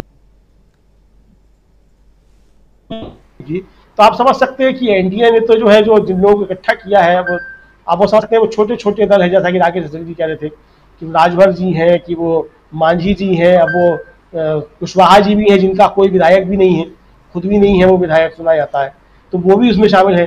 तो ऐसे तो बहुत बड़ा कुंभा जो है वो जोड़ सकते हैं। तो अभी तो पूर्वोत्तर की बहुत सी पार्टियां होंगी छोटी छोटी, जिनका कोई जो है वो ग्राम पंचायत का सदस्य होगा, वो भी एनडीए में शामिल होंगी। तो वो सब बताया जाएगा कि जो है वो अभी भी 50 दलों का गठबंधन है, लेकिन 50 दलों के सांसद जो है कुल मिलाकर के वो 5 होंगे। अब उधर वो चिराग पासवान और पशुपति नाथ पारस जो उनके बीच भी चल रहा है। पशुपति नाथ पारस कह रहे हैं कि मैं तो हाजीपुर से ही चुनाव लड़ूंगा। वो तो चिट्ठी मिल गई है अपने चिराग पासवान जी को कि आप जो है वो महत्वपूर्ण हिस्सा है जिनका बंगला खाली करा दिया था इस सरकार ने, और उनका फोटो बाहर पड़ा हुआ था, संविधान भी जो था वो बाहर पड़ा हुआ था उनके पासवान साहब के रोड पर, सड़क पे, तो वो उनसे खाली करा दिया था। वो बहुत सम्मानित जो है वो सदस्य है एनडीए के, ऐसा जेपी नड्डा साहब की चिट्ठी जो बताती है, जो सोशल मीडिया पे वायरल हो रही है कि उन्होंने कहा है कि आप बहुत सम्मानित सदस्य हैं। तो भारतीय जनता पार्टी राजीव जी कब किसको कितना सम्मान दे दे ये समझ में नहीं आता है, कब कौन किसके वहां पैर धोने लग जाए। लेकिन असली बात यह है कि वो पैर धोकर कोई पानी नहीं पीता वहां, जबकि पैर धोने के बाद पानी भी पिया जाता है। तो पैर धोने के बाद वहां पानी कोई नहीं पीता, ये बड़ी समस्या है राजीव जी। तो पैर धोना वो अधूरा रह जाता है। तो अब ये देखना ही है राजीव जी कि राहुल गांधी जो राजनीति कर रहे हैं कि खेत में बैठ करके अचार के साथ रोटी खा रहे हैं और खेत में जाकर के वो हल भी चला रहे हैं और वो ट्रैक्टर भी चला रहे हैं, और फिर उन लोगों को घर पे आके बुला रहे हैं कि आओ भाई खाना खाओ हमारे साथ, और सब आकर के उनके साथ खाना खाते हैं। मुझे लगता है कि प्रधानमंत्री नरेंद्र मोदी जो है, हालांकि खाना प्रधानमंत्री नरेंद्र मोदी भी खाते हैं लोगों के साथ, ऐसा नहीं है कि वो नहीं खाते हैं। आपको याद होगा कि बनारस की एक जो थी तस्वीर बहुत वायरल हो रही थी, श्रमिकों के साथ प्रधानमंत्री ने बनारस में जो था वो भोजन किया था, तो सबकी थालियां अलग अलग रखी हुई थी, और पानी की बोतल जो थी वो प्रधानमंत्री की बिल्कुल अलग साफ दिखाई पड़ रही थी, अलग से रखी हुई है। तो यानी कि इतनी दूरी जो है वो आम जन के साथ जो है, जिन्होंने राजपथ का नाम कर्तव्य पथ कर दिया, तो वो कर्तव्य पथ जनता के लिए है, प्रधानमंत्री के लिए कर्तव्य कोई बात नहीं, उनके लिए राजपथ ही है। यानी राजसी ठाटबाट के साथ प्रधानमंत्री जो है वो आम जनता के साथ भोजन करते हैं, और राहुल गांधी जो है आम जनता के बीच आम जन बन करके उसके साथ भोजन करते हैं। तो ये अंतर जो है राजीव जी, इसको मुझे लगता है कि ये समझा जा सकता है। बहरहाल अब ये राजनीति अपनी जगह है, सब चलती रहेगी, कैसी चल रही है कैसी नहीं चल रही है, लेकिन एक बात तय है राजीव जी की विपक्ष ने एक गंभीर चुनौती भारतीय जनता पार्टी के सामने पेश कर दी है, और इस तरीके की गंभीर चुनौती पेश की है कि हेडलाइन मैनेजमेंट में भी अब भाजपा को लगने लगा है कि वो विपक्ष से पिछड़ रहा है। तो इसीलिए ठीक उसी दिन एनडीए की बैठक रखी गई है छोटे छोटे दलों के साथ, जिस दिन विपक्ष की बैठक हो रही है, ताकि उस हेडलाइन मैनेजमेंट में भी जो है कुछ गड़बड़ की जाए। लेकिन हमारा जो ये गोदी मीडिया तथाकथित है राजीव जी, इसको हम लोग जो है कॉर्पोरेट मीडिया और आप पिट्ठू मीडिया कहते हैं, ये जो है वो नेगेटिव खबर चलाने के लिए भी बेंगलुरु की बैठक को ज्यादा तवज्जो देगा, मुझको ऐसा लगता है। ये नेगेटिव कुछ ना कुछ निकाल के लाएंगे, लेकिन बेंगलुरु की बैठक जो है वो एनडीए की बैठक के ऊपर हावी रहेगी मीडिया की सुर्खियों में भी, और कुल मिलाकर के मीडिया मैनेजमेंट जो है वो भारतीय जनता पार्टी का वो 17-18 को पिछड़ता हुआ दिखाई दे सकता है। जी बहुत कुछ हो सकता है। 17-18 कल 17 है, परसों 18 है, और इन 2 दिनों में क्या कुछ होगा, कैसे हेडलाइन मैनेजमेंट करेंगे सियासी दल, चाहे वो पक्ष के हों या विपक्ष के हों, लेकिन दोनों की तैयारियां बहुत चल रही हैं। और इसलिए लिख भी हम रहे हैं कि पक्ष विपक्ष की महा तैयारी, लेकिन ये आगे लिख रहे हैं कि मोदी पर राहुल भारी। मोदी पर राहुल कैसे भारी हैं वो समझते हैं। हमारे साथ जुड़े हुए हैं सुनील शुक्ला जी। सुनील शुक्ला जी, आपके पास सीधे आना चाहता हूं, कैसे आप देखते हैं, बहुत सारी तस्वीरें जो चर्चा हम कर रहे हैं वो सब आप देख चुके, राहुल गांधी की तस्वीर आप देख चुके। राहुल गांधी ने एक महिला के आंख का ऑपरेशन करवा दिया, दिल्ली भ्रमण करवा दी उन्होंने, ये सब आप देख चुके। राहुल गांधी खेत में धान रोप के आ गए, और धान की फसल कटाई का समय आपसे बेहतर और कौन बता सकता है। और शायद उसी वक्त चुनाव भी होगा देश में, तो वो जो विधानसभा के चुनाव होंगे तो कौन सा फसल काटेगा, किसकी फसल कैसी होगी, वो जनता के वोटों से पता चल ही जाएगा। लेकिन इन सब से इतर जो दोनों साइड में जो घमासान है वो है 2024 का, और उस घमासान में एक प्रयोगशाला कह लें, वो महाराष्ट्र अभी बना हुआ है। कैसे आप महाराष्ट्र को देखते हैं आज के डेवलपमेंट पे, और फिर कैसे आप देखते हैं दिल्ली को, जहां बहुत कुछ हम अगले 2 दिनों में देखने वाले हैं, बेंगलुरु और दिल्ली दोनों आमने सामने। धन्यवाद राजीव जी। वे तकनीक की महामारी के मैं भी शिकार था, इसे बहुत डिस्टर्ब होता रहा, लेकिन अभी संजोग से ठीक ठाक चल रहा है ये। देखिए, जो स्वाभाविक गतिविधियां होती हैं, नेचुरल तरीके से जो गतिविधियां संचालित होती हैं, उसमें अस्थायित्व भी होता है और वो चीजें व्यक्ति को आकर्षित भी करती हैं। महाराष्ट्र में जो कुछ भी हो रहा है वह स्वाभाविक तरीके से नहीं हो रहा है। अगर आप दबाव में लेकर के पार्टियों को तोड़ने का प्रयास करेंगे और लोग और उनके सदस्यों को अपने साथ अपने गठबंधन में शामिल करने का प्रयास करेंगे, तो व्यक्ति बहुत सहज नहीं हो सकता। महाराष्ट्र की जो गतिविधियां वो सहज नहीं है। एनसीपी के जो नेता पार्टी में टूट के गए हैं, उनको पता है कि उनका मतदाता उनके साथ नहीं जा सकता, क्योंकि उनका जो मतदाता है या समर्थक वर्ग है वह भारतीय जनता पार्टी का समर्थक वर्ग नहीं है। और इस तरह की राजनीति से एक बड़ा समुदाय उनको छोड़ के चला जाएगा, और आने 1 साल बाद उनके यहाँ भी चुनाव हो गए। आप अधिक से अधिक कितने साल तक सत्ता में रह लेंगे, और 1-1.5 साल की सत्ता के लिए आप अपने आने वाले दिन की राजनीति को दांव पे लगा दें, ये बहुत स्वाभाविक होता नहीं है। सत्ता सबको आकर्षित करती है, इसमें कोई दुराई नहीं है। सत्ता का सुख सबको आकर्षित करता है, इसमें भी कोई दुराई नहीं है। लेकिन ये भी देखना होता है कि सुख हमें कितना महंगा पड़ेगा, यह सुख आने वाले दिनों में इसकी हमसे कितनी बड़ी कीमत वसूल करेगा। एनसीपी के लोगों को यह पता है कि शरद पवार जी को अलग करके उनके आने वाले दिन अच्छे नहीं हो सकते, और उनका कार्यकर्ता भी उनको स्वीकार करने के लिए नहीं तैयार होगा। अब यह अगर अजीत पवार और प्रफुल्ल पटेल शरद पवार से मिलने के लिए जाते हैं और उनके सभी मंत्रियों से मिलने के लिए जाते हैं, तो यह अनायास नहीं है। यह संदेश देने की कोशिश है कि हम, प्रफुल्ल पटेल ने निकल के कहा भी कि हम चाहते हैं कि एनसीपी का बंटवारा न हो, और उसके बाद एनसीपी का बंटवारा न हो तो आप एनसीपी पे शामिल होइए। उस जवाब में लोगों ने पूछा कि जब आपने शरद पवार से कहा कि एनसीपी का बंटवारा न हो तो शरद पवार ने क्या कहा? उन्होंने कहा, उन्होंने कोई जवाब नहीं दिया, क्योंकि एनसीपी तो शरद पवार जी के साथ है। भारतीय जनता पार्टी जो राजनीतिक दलों को तोड़ करके नेताओं को अपने साथ मिला करके जो अपने जनाधार को बढ़ाने की कोशिश कर रही है, वो क्षणिक है, ये संभव नहीं है। आम चुनाव, ये सरकार चलाने के लिए तरीके तो संभव हो सकते हैं, लेकिन राजनीतिक में जनाधार को बढ़ाने का यह तौर तरीका कभी भी सफल नहीं हो सकता, किसी के साथ सफल नहीं हुआ है। राहुल, यही स्थिति है। राहुल गांधी जो कर रहे हैं, राहुल गांधी ने जो अपनी राजनीतिक फसल तैयार की है, बड़े स्वाभाविक तरीके से तैयार की। भारत जोड़ो यात्रा के माध्यम से उन्होंने आम लोगों से जुड़ने की कोशिश की, लोगों की जो समस्याएं थी उनके साथ अपना तालमेल बैठाया, उनके साथ अपनी संवेदनाएं स्थापित की, और एक तरह से जो देश की समस्याएं थी उनको आवाज देने की कोशिश की। जो जिस राज्य में था, जो परेशानियां, एक विपक्ष के नेता के तौर पर से मिल, और उनका राहुल गांधी कहीं भी तरीके से एक फोटोशॉप के लिए उन्होंने कोई कार्य नहीं किया। अगर और यही वजह रही कि लोग स्वाभाविक तरीके से उनसे आकर के उनसे मिलते रहे, और अगर लोगों को नहीं, इसका यह भी है ना कि इनके साथ केवल वो लोग नहीं आए जो किसी बैठक में आए या किसी सभा में आए और सुन करके चले गए। राहुल गांधी ने सबकी परीक्षा ली जो उनसे मिलने आ रहे थे। किलोमीटर, 2 किलोमीटर, 4 किलोमीटर, 10 किलोमीटर लोगों को पैदल चलना पड़ा। कड़ाके की ठंड में, विकट गर्मी में, भारी बरसात के बीच में वहां मौजूद रहना पड़ा। और अगर इन विपरीत परिस्थितियों में भी अगर लोग राहुल गांधी के साथ रहे, यानी कि राहुल गांधी के प्रति लोगों के मन में एक आदर और एक सम्मान का भावना दिखी। खेतों में जाकर के राहुल गांधी ने तो कोई कैमरा टीम लेकर अपने साथ गए नहीं। खेतों में महिलाएं काम कर रही थी, उनके साथ बैठे, उनके साथ अपने को स्थापित किया, उनके साथ अपने तादाद में स्थापित किए। और यह बात यह भी साबित हुई कि राहुल गांधी यूं ही अनायास नहीं मिल रहे हैं। आप याद कीजिए कर्नाटक का चुनाव। कर्नाटक के चुनाव में राहुल गांधी ने बस की यात्रा में महिलाओं से बात की जी। उनकी समस्याओं को समझा। कामगार महिलाओं को अपने वर्क प्लेस पर जाने के लिए कितनी सुविधाएं होती है इसकी जानकारी ली। परिणाम क्या हुआ कि कर्नाटक की सरकार, कांग्रेस की सरकार आते ही बसों में उनकी यात्रा निःशुल्क कर दी गई। कोई कहीं आए जाए उसका पैसा नहीं लगेगा।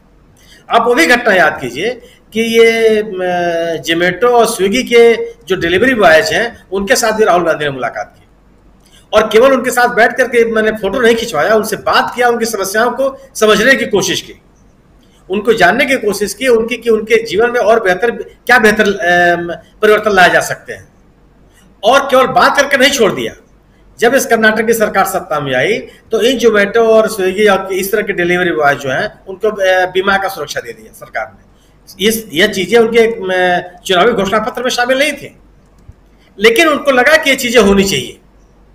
और जो इसका मतलब हुआ कि जिन लोगों से राहुल गांधी मिलते हैं उन्होंने ये बताने की कोशिश की कि हमारी यह मुलाकात केवल दिखाने के लिए नहीं है, उनसे मिलना है, उनकी समस्याओं को समझना है और उन समस्याओं का निदान करने की कोशिश की है।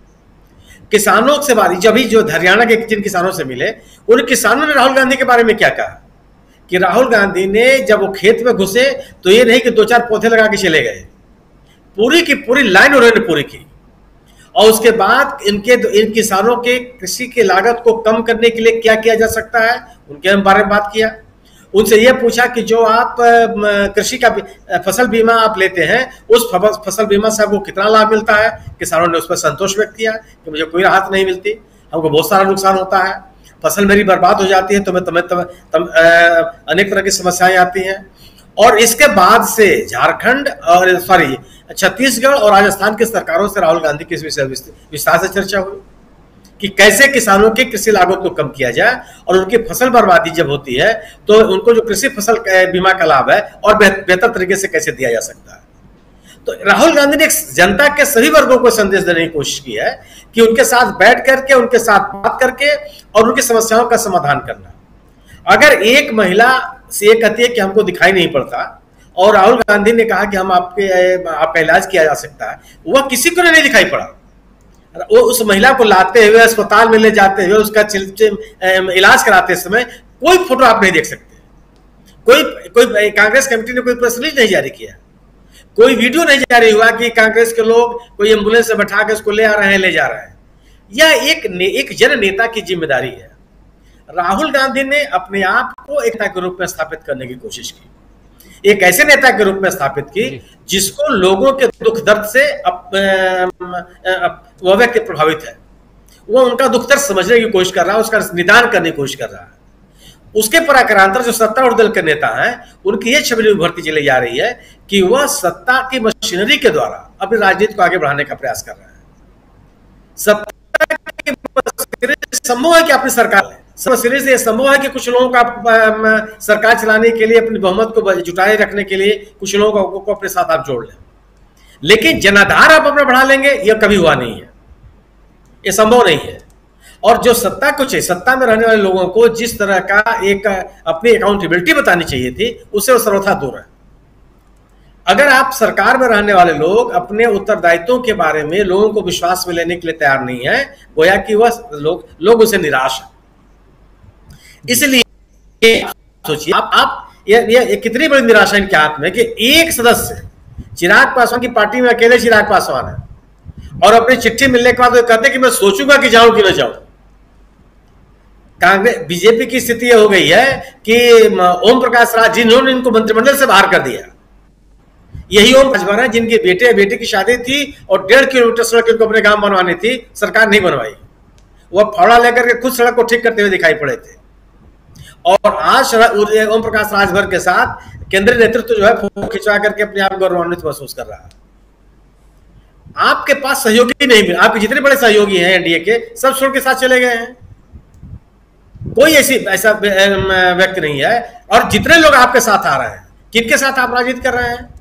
आप बिहार जाइए ना, बिहार में एक अलग तरह की नाराजगी है कि जो लोग जमाने से बीजेपी का झंडा लेके घूम रहे थे वो नेपथ्य में चल रहे हैं।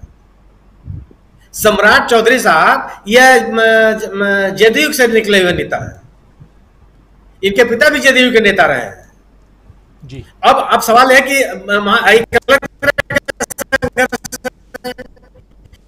क्या आप सम्राट चौधरी बिरादरी के लोग आते हैं, आप अपने पार्टी का वो नेता उस जो बिरादरी का आता है उसको आप आगे रखेंगे, या उपेंद्र कुशवाहा को जो आप जेडीयू से तोड़ करके लाए उनको आप आगे रखेंगे?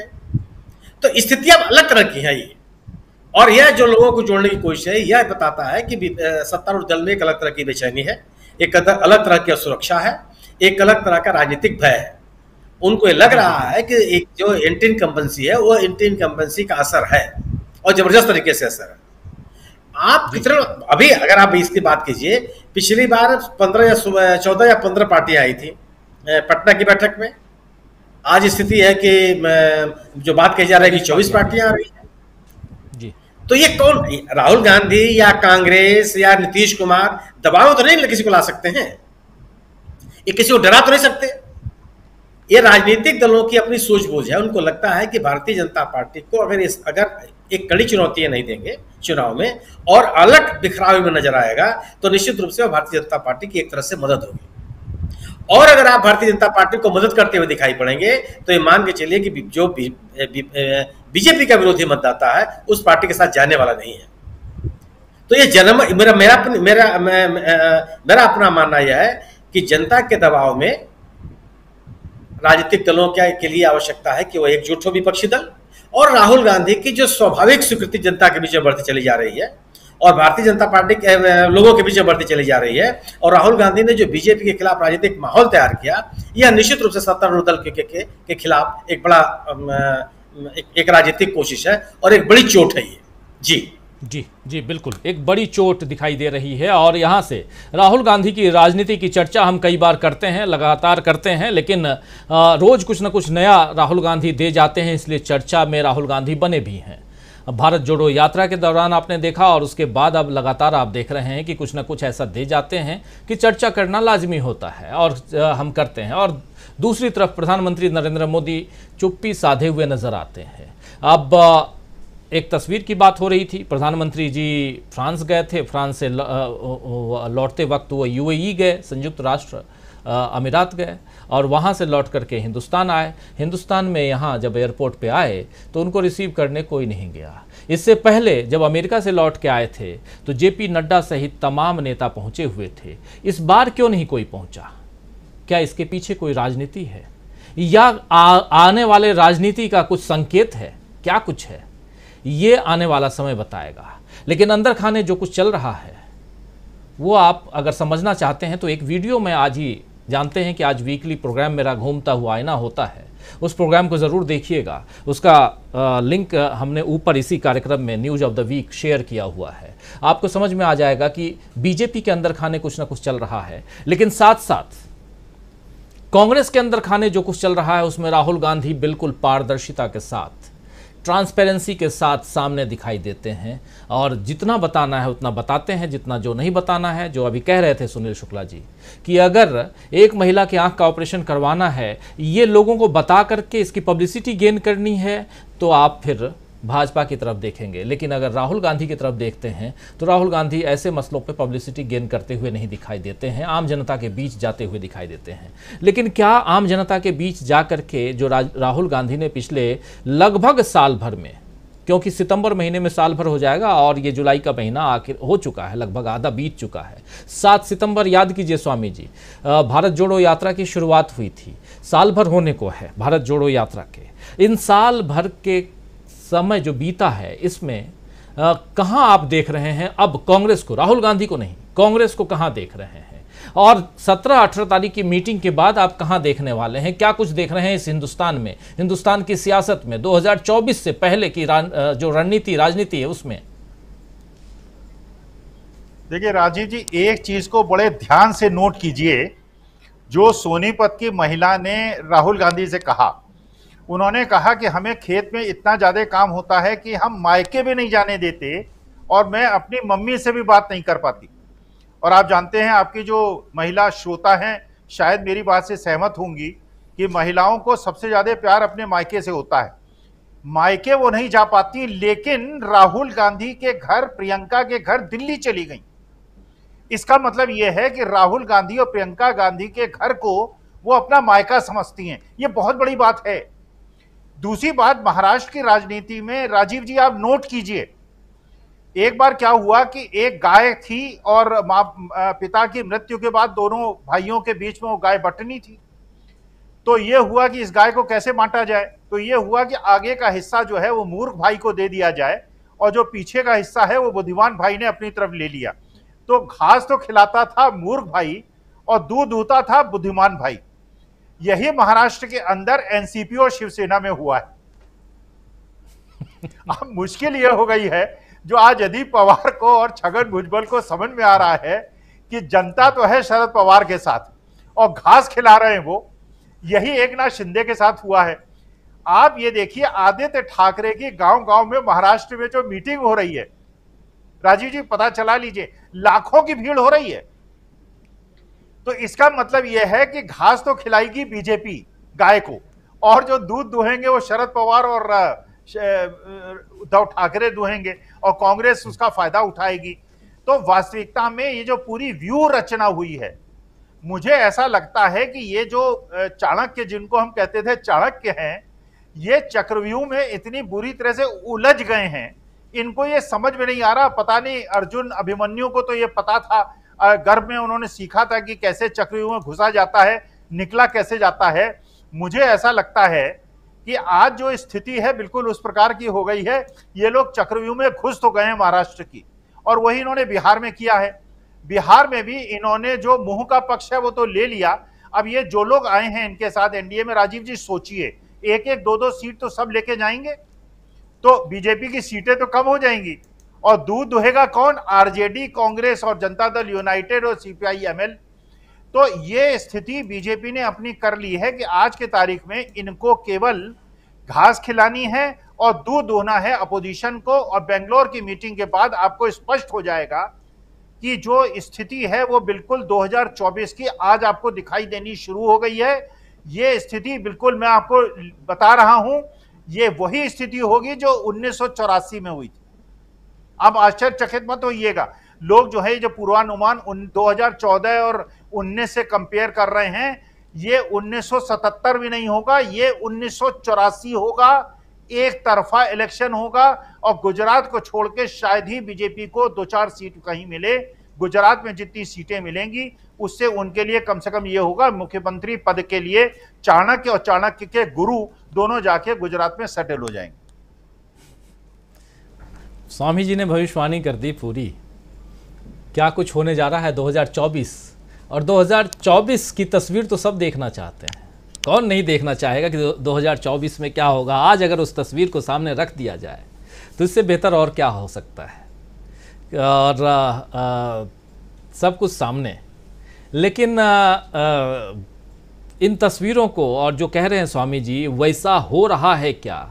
अगर विश्लेषण देखा जाए, जो कह रहे हैं स्वामी जी, जिस ढंग का विश्लेषण कर रहे हैं, उस विश्लेषण के आधार पर हम भी लगातार करते हैं, तो वो तो दिखता है कि जो कह रहे हैं उसी दिशा में जाता हुआ देश दिखाई दे रहा है।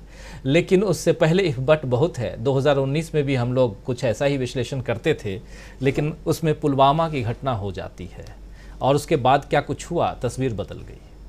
क्या कुछ ऐसी तस्वीर अब बदलते हुए हम देख रहे हैं। हालांकि मैं हमेशा यही चाहूँगा, यही मनाऊँगा कि पुलवामा जैसी घटना ये देश न देखे, लेकिन फिर भी क्या तस्वीर बदलते हुए भी हम देख रहे हैं। आना चाहता हूँ प्रशांत टंडन जी आपके पास। 18 तारीख को जब एनडीए का कुनबा मिलेगा, जिसमें 30 दल बताया जा रहा है कि 30 दल शामिल हो रहे हैं, जिसमें एक कैंडिडेट वाले दल भी हैं, चिराग पासवान अकेले, जीतन राम मांझी अपन खुद और अपने बेटे के साथ, ऐसे दल भी हैं। इन दलों से बीजेपी को फायदा होता हुआ दिखाई देता है क्या? चाहे बिहार की बात हो, चाहे झारखंड की बात हो, चाहे महाराष्ट्र की बात हो, चाहे दूसरे राज्यों की बात हो। बहुत ज़्यादा जगह तो हो सकता है कि पंजाब में फिर से हम देखें कि शिरोमणि अकाली दल बीजेपी के साथ आ जाए, लेकिन क्या आपको दिखता है कि इससे एनडीए को अब फायदा, बीजेपी को फायदा? देखिए, बीजेपी को राजीव जी इसमें सिर्फ इतना फायदा है कि वो जो अलग अलग जातियों की सोशल इंजीनियरिंग करती है, तो ये अलग अलग पार्टियां अलग अलग जाति समूह की पार्टियां हैं जी, और इनका मूल जो इनकी वैचारिक जमीन है वो सामाजिक न्याय की है। ये सब सामाजिक यथास्थिति के खिलाफ लड़ रहे हैं। तो बीजेपी इनका नेचुरल एलाई नहीं है। एक वैसी पार्टी, एक ऐसा संस्थान आरएसएस जो मनुवाद की वकालत करता है और जो उसको स्थापित करने में लगा हुआ है लगातार, जिसका अध्यक्ष या सरसंघचालक या जो भी कहे वो लिफाफे के नाम से नियुक्त होता है, लेकिन वो होता चित्तपावन ब्राह्मण ही है। और ये सब लोग, चिराग पासवान, ओपी राजभर, जो भी लोग भी हैं, ये इस व्यवस्था के खिलाफ हैं, उसके भुक्तभोगी लोग हैं हजारों साल से। तो इनका जो संघर्ष है, तो बीजेपी इनकी नेचुरल आई नहीं हो सकती, नेचुरल पार्टनर नहीं हो सकती। तो इनको फायदा नहीं होगा, बीजेपी का जरूर इनसे फायदा होगा कि बीजेपी को इनके जनाधार का वोट कुछ परसेंट, 5%, 10% जो भी है, जिस भूगोल में ये है वहां मिल जाएगा। ये फायदा बीजेपी को होगा, होता भी रहा है। इनको कुछ फायदा नहीं होता, इनका फायदा सिर्फ इतना होता है कि इनके कुछ लोग एमएलए बन जाएंगे, मंत्री बन जाएंगे। एमएलए तो ऑलरेडी हैं सब। अब उसमें जैसा अमरिंदर जी ने बताया कि मुख्तार अंसारी का बेटा भी है, इस तरीके की घटनाएं भी होंगी। लेकिन आप देखिएगा राजीव जी कि एनडीए में कोई एक ऐसी पार्टी को जुड़ने बहुत मुश्किल होगी जिसका कोई व्यापक जनाधार हो और व्यापक भौगोलिक क्षेत्र में उसका प्रसार हो। मैं तेलुगु देशम पार्टी की बात कर रहा हूँ। तेलुगु देशम पार्टी को दिक्कत आएगी क्योंकि वो जिस तरीके की पॉलिटिक्स बीजेपी कर रही है और वो अगर साथ आएंगे तो उनका जनाधार खिसक जाएगा। तेलंगाना की बीआरएस की बड़ा मुस्लिम वोट बैंक उनके पास है। अगर वो एनडीए में आएंगे तो उनका वो जनाधार खिसकेगा। तो इसलिए इस तरीके की पार्टियां ही एनडीए में आएंगी। और अभी जो मौजूदा एनडीए है वो, उसमें बीजेपी के बाद सबसे बड़ी पार्टी गुवाहाटी के फार्म हाउस में बनी हुई एकनाथ शिंदे की पार्टी है। वही सबसे बड़ी पार्टी है जो चुनाव से जीतकर 12 या 13 जितने भी एमपी उनके पास हैं वो है। तो उसमें बीजेपी ही एक पार्टी है और इसमें अलग अलग पॉकेट्स में उनको जो मदद मिलेगी मिलेगी। लेकिन जैसा स्वामी जी कह रहे हैं तो बहुत ही एक रोजी पिक्चर पेंट कर रहे हैं। लेकिन अगर ऐसा होता भी है और इसका कुछ प्रतिशत भी होता है अगर, तो भी एक जब वेव चलती है, कोई एक नारा चलता है, कोई एक नैरेटिव चलता है, कोई लहर चलती है, तो वो फिर तमाम सारे छोटे बड़े पेड़ पौधे झोपड़ी छप्पड़ को गिराती हुई जाती है। एक बात। दूसरी बात, मैं राहुल गांधी की जो आज की जो तस्वीरें आई हैं, जो उन्होंने डॉक्यूमेंट्री रिलीज की है, तो उसमें 2-3 बातें मैं जोड़ना चाहता हूँ। एक तो राजीव जी ये है कि जो आखिरी उसका शॉट है वो बड़ा अच्छा है और कहा जा सकता है कि 10 जनपद में लेडी संगीत हो गया और 2024 में अच्छी खबर मिलेगी। निजी तौर पे हो या राजनीतिक तौर पे हो। दूसरी, आपने कहा कि देश की तस्वीर, आप सोचिए 10 मिनट इस बुलेटिन के बाद सोशल मीडिया पे बिताइए और आप देखिए कितनी नफरत, कितनी मार काट मची हुई है। गोदी मीडिया भी ऑन कर लीजिए, मैं नहीं देखता हूं, महीनों से नहीं देखता, लेकिन वहां हिंदू मुसलमान चल रहा होगा, कोई वहां सीमा हैदर या कोई और ऐसी खबरें चल रही होंगी। देश की तस्वीर, घुटने तक पानी में धान की रोपाई हो रही है, ट्रैक्टर, टिफिन में खाना, चारपाई में बैठकर, ये तस्वीर, और उसमें कितनी प्यार मोहब्बत, इसमें कहीं कोई मिलावट नहीं है, कोई इसमें मिलावट नहीं है। तो ये जो तस्वीर देश की है ये बहुत खूबसूरत है और देश की तस्वीर ऐसी ही है। हम भी राजीव जी बहुत जगह घूमते फिरते हैं, आप भी सब लोग जाते हैं, अभी हिमाचल से होकर आए हैं डॉक्टर दीपक वाजपेयी, तो देश की तस्वीर ऐसी ही है। अपने गली मोहल्ले में भी हम निकलते हैं तो हमको ऐसी ही तस्वीर मिलती है। ये सोशल मीडिया और गोदी मीडिया की जो तस्वीर है ये ऑर्गेनिक नहीं है, बनाई हुई तस्वीर है। बहुत अच्छी बात डीबी लाइव की एक दर्शक हैं कुसुम कश्यप, उन्होंने कहा कि सोनिया गांधी ने कैसी परवरिश की है, ये दिखाई दे रहा है राहुल गांधी के आचरण में। और जो राहुल गांधी जो कर रहे हैं, जो तो थोड़े थोड़े समय पर डॉक्यूमेंट्रीज आ रही हैं, हमने तो ज़िंदगी भर यही काम किया है टीवी चैनलों पे, और मैं देख रहा हूँ कि राहुल गांधी ज़्यादा अच्छे डॉक्यूमेंट्री प्रोड्यूसर हैं, काफ़ी अच्छे डॉक्यूमेंट्री प्रोड्यूसर हैं, अच्छी डॉक्यूमेंट्रीज उनकी आ रही हैं। ये नई तरीके की राजनीति का दस्तावेज है। ये तस्वीरें आ रही हैं, ये डॉक्यूमेंट्रीज आ रही हैं, कभी वो मोटरसाइकिल के मैकेनिक से मिल रहे हैं, कभी कोचिंग के बच्चों से मिल रहे हैं, कभी वो गीग वर्कर से मिल रहे हैं, जोमेटो स्विगी के वर्कर से मिल रहे हैं, डिलीवरी बॉयज और डिलीवरी गर्ल से। ये जो तस्वीर आ रही है ये नई तरीके की राजनीति का दस्तावेज है, जहां रैलियां नहीं है, ऊंचे ऊंचे मंच नहीं है, हेलीकॉप्टर नहीं है, ब्लैक कैट कमांडो नहीं है, बुलेट प्रूफ गाड़ियां नहीं है। पिछले 20-25 सालों की राजनीति में यही तस्वीरें हमको राजनीति के नाम पे मिलती थी। ये लोकतंत्र को काफ़ी एक नई ऊर्जा, एक नया जिसको कहें कि ब्लड ट्रांसफ्यूजन, नया खून मिलेगा। और भी नेता अगर इस तरीके से जाते हैं, घुलते मिलते हैं लोगों से। राजीव जी बिल्कुल सही कह रहे हैं आप। बहुत सारी और उन तस्वीरों को आप जो बयां कर रहे हैं, रख रहे हैं, आपका विश्लेषण शानदार, जो आप बातें यहाँ कर रहे थे, रख रहे थे। आना चाहता हूँ राकेश अचल जी आपके पास। अब धीरे धीरे जल्दी से इस कार्यक्रम को समापन की ओर ले चलें। रविवार का दिन है, बहुत सारे साथी आराम के मूड में भी होंगे और कल से फिर वर्किंग डे, और कल शाम हम लोग इसी कार्यक्रम को सीधे बेंगलुरु से आप तक पहुंचाएंगे। बेंगलुरु में दिन भर क्या हुआ, कल शाम को बेंगलुरु से ही हम पहुंचाएंगे और परसों भी वहीं से पहुंचाएंगे। तो 2 दिन हम बेंगलुरु में, और वहां से आपको विपक्षी एकता में क्या कुछ चल रहा है वो, और दिल्ली में हमारे तमाम साथी जो यहाँ हैं वो दिल्ली में क्या कुछ चल रहा है एनडीए के कुनबे में, वो भी आप तक पहुँचाने की कोशिश करेंगे।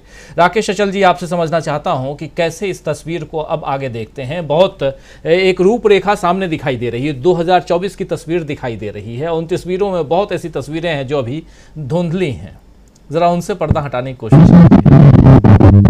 राजीव जी, अभी टंडन जी ने बिल्कुल बहुत अच्छी बात कही कि देखिए भारतीय राजनीति में ऐसी सुखद तस्वीरें एक लंबे अरसे के बाद देखने को मिल रही है। भारत की राजनीति पिछले 10-15 साल में इतनी महंगी, इतनी गंदी हो गई है कि वो आम आदमी की पकड़ से बहुत दूर चली गई। हम जैसे, आप जैसे लोग अगर प्रधानमंत्री या प्रधानमंत्री पद के लोगों से पहले अगर मिलना चाहते तो शायद नहीं मिल पाते।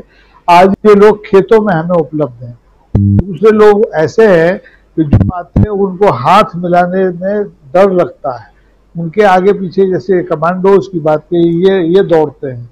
और मैं इसमें एक 2-3 तस्वीरें मैंने दीपक जी को भेजी थी। भारतीय जनता पार्टी में जो तस्वीर बन रही है वो ये हो रही है कि आप महलों में जाके खाना खा रहे हैं। भारतीय जनता पार्टी के नेता महलों में जाके खाना खा रहे हैं और कांग्रेस के जो नेता हैं, शीर्ष नेता हैं, वो अब जनता के बीच खेतों खलिहानों में पहुंच रहे हैं। तो ये देश खेतों और खलिहानों का देश है, वहां पहुंचने की जरूरत है, न कि महलों में पहुंचने की जरूरत है। और आप देखें एनडीए के में जो शामिल होने वाले लोग हैं वो समझ लें कि हमारे मध्य प्रदेश में अभी 3 साल पहले जो लोग कांग्रेस छोड़कर भारतीय जनता पार्टी में आए थे, उनके साथ भारतीय जनता पार्टी क्या कर रही है।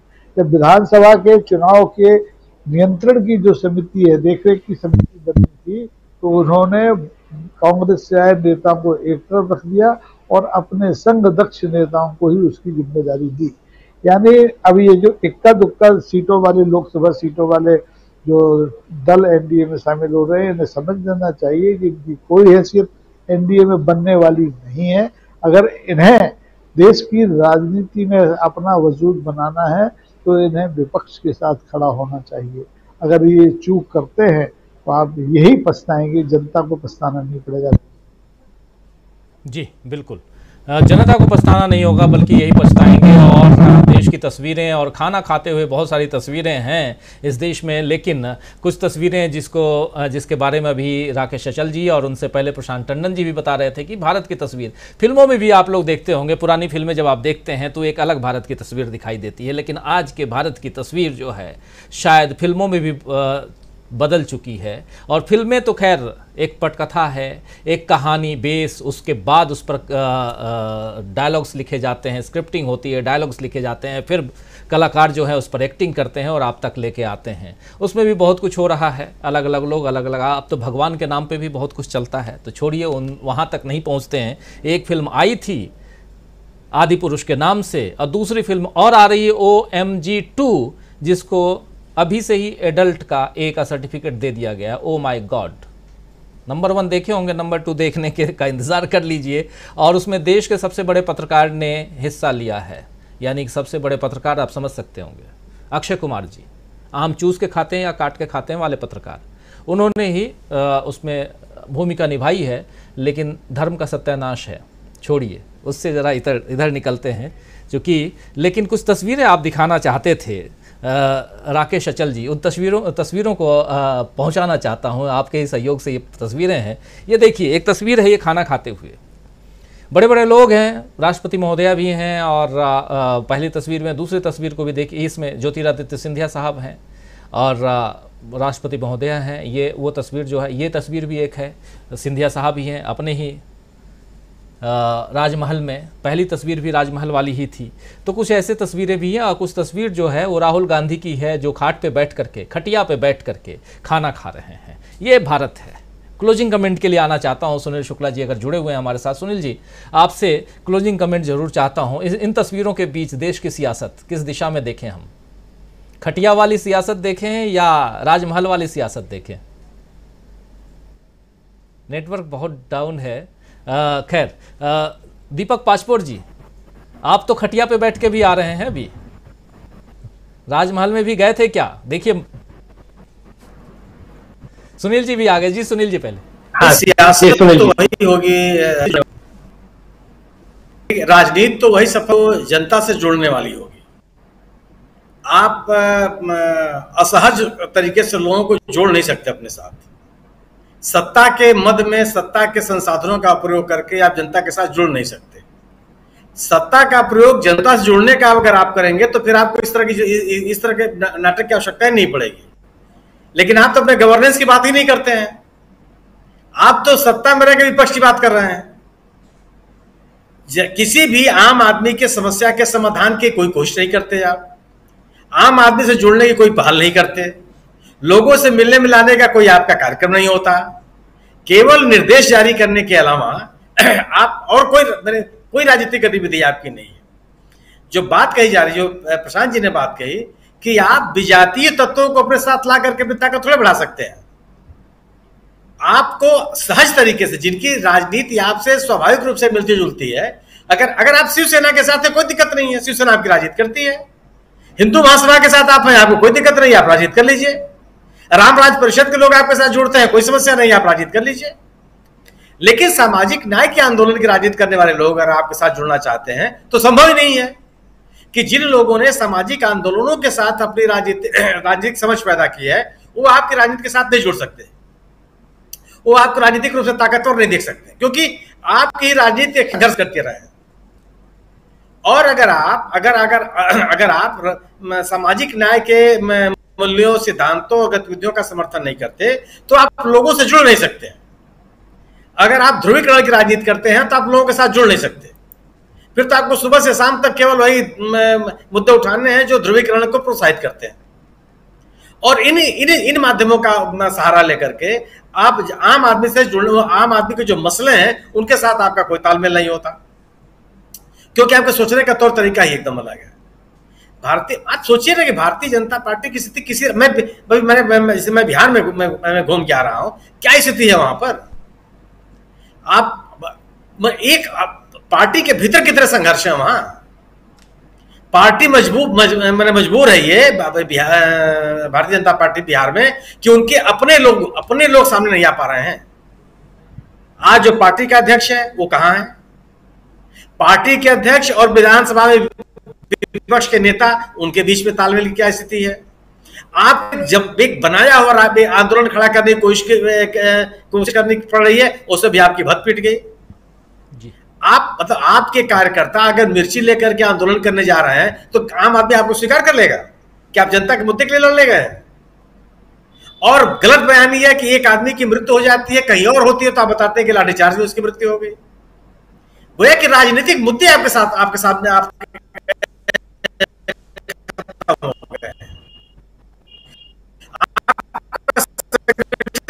सुनील जी, काफ़ी नेटवर्क डाउन है। सुनील जी, माफ़ी चाहूँगा। Deepak ji, closing comment. दीपक जी। जी, मैं बहुत संक्षिप्त में बात करूंगा। ये जो तस्वीर राकेश अचल जी ने जो मुझे भेजी और फॉरवर्ड हुई है, जो आपने दिखाई है, दरअसल ये उन तमाम पार्टियों को देखना चाहिए जो भारतीय जनता पार्टी के खेमे में शामिल होना चाहती है। भारतीय जनता पार्टी ऐसा दल है जो आपके ही महल में महाराजा को बेरा बना सकती है, वेटर बना सकती है। तो आपको सोचना होगा कि आखिर आप किसके समर्थन में जा रहे हैं। आज एकनाथ शिंदे जी की हालत क्या है ये भी आप देख लीजिए। अभी बीच में बहुत अच्छे कार्टून मराठी अखबारों में आ रहे थे, जैसे एक में दिखा रहा था कि एक बहुत ऊंची कुर्सी पे दोनों उप मुख्यमंत्री बैठे हैं और नीचे पाटे पर जो है वो मुख्यमंत्री महोदय बैठे हुए, एकनाथ शिंदे बैठे हुए हैं। बहुत सारे कार्टून इसमें मराठी पत्रिकाओं में चल रहे हैं। तो ये सोचना होगा कि भारतीय जनता पार्टी के साथ बहुत सारे दल जो गए आज किस हालत में हैं, और जो लोग जाना चाहते हैं वो देख लें इन तस्वीरों को बहुत ध्यान से कि आपको आपके ही महल में महाराजा का पद आपसे ले लिया जाएगा और आपको वेटर की तरह खड़ा कर दिया जाएगा। तो खैर ये उनका अपना निर्णय है, उनकी अपनी बात है। मैं उम्मीद यही करता हूं कि राहुल गांधी जो है जिस तरीके से उन्होंने एक महिला का मोतियाबिंद ठीक कराया, उम्मीद है कि इस 2 दिन की बैठक के बाद लोगों का मोतियाबिंद भी खत्म हो सकता है। ऐसा मुझे लगता है बहुत सारे राजनीतिक दलों का। तो मोतियाबिंद से मोदियाबिंद तक जो है ये इलाज जो है कांग्रेस कर सकेगी, ऐसी मुझे उम्मीद है। राजीव जी, चलिए, ये इलाज जो है, क्या ये लाइलाज है या इलाज राहुल गांधी और विपक्षी दल मिल करके निकाल लेंगे, इसका इलाज ढूंढ निकालेंगे या दवा ढूंढ निकालेंगे, वो वक्त बताएगा। और जो भी होगा वो जनता की तरफ से ही आएगा, यानी डॉक्टर जो है वो जनता है। जनता के दरबार में जाना ही है सबको। बहुत शुक्रिया अदा करना चाहता हूं आप सबका। सुनील शुक्ला जी हमारे साथ जुड़े, प्रोफेसर अखिल स्वामी जी जुड़े, राकेश अचल जी एक लंबे अंतराल के बाद जुड़े, डॉक्टर दीपक पाचपोर जी भी एक लंबे अंतराल के बाद जुड़े, और हमारे साथी प्रशांत टंडन जी, अमलेंदु उपाध्याय जी, आप सबको बहुत शुक्रिया, बहुत धन्यवाद इस कार्यक्रम में हिस्सा लेने के लिए। कल शाम 7 बजे सीधा बेंगलुरु से आपके बीच हम मौजूद रहेंगे और वहाँ क्या कुछ हुआ दिन भर, रात को क्या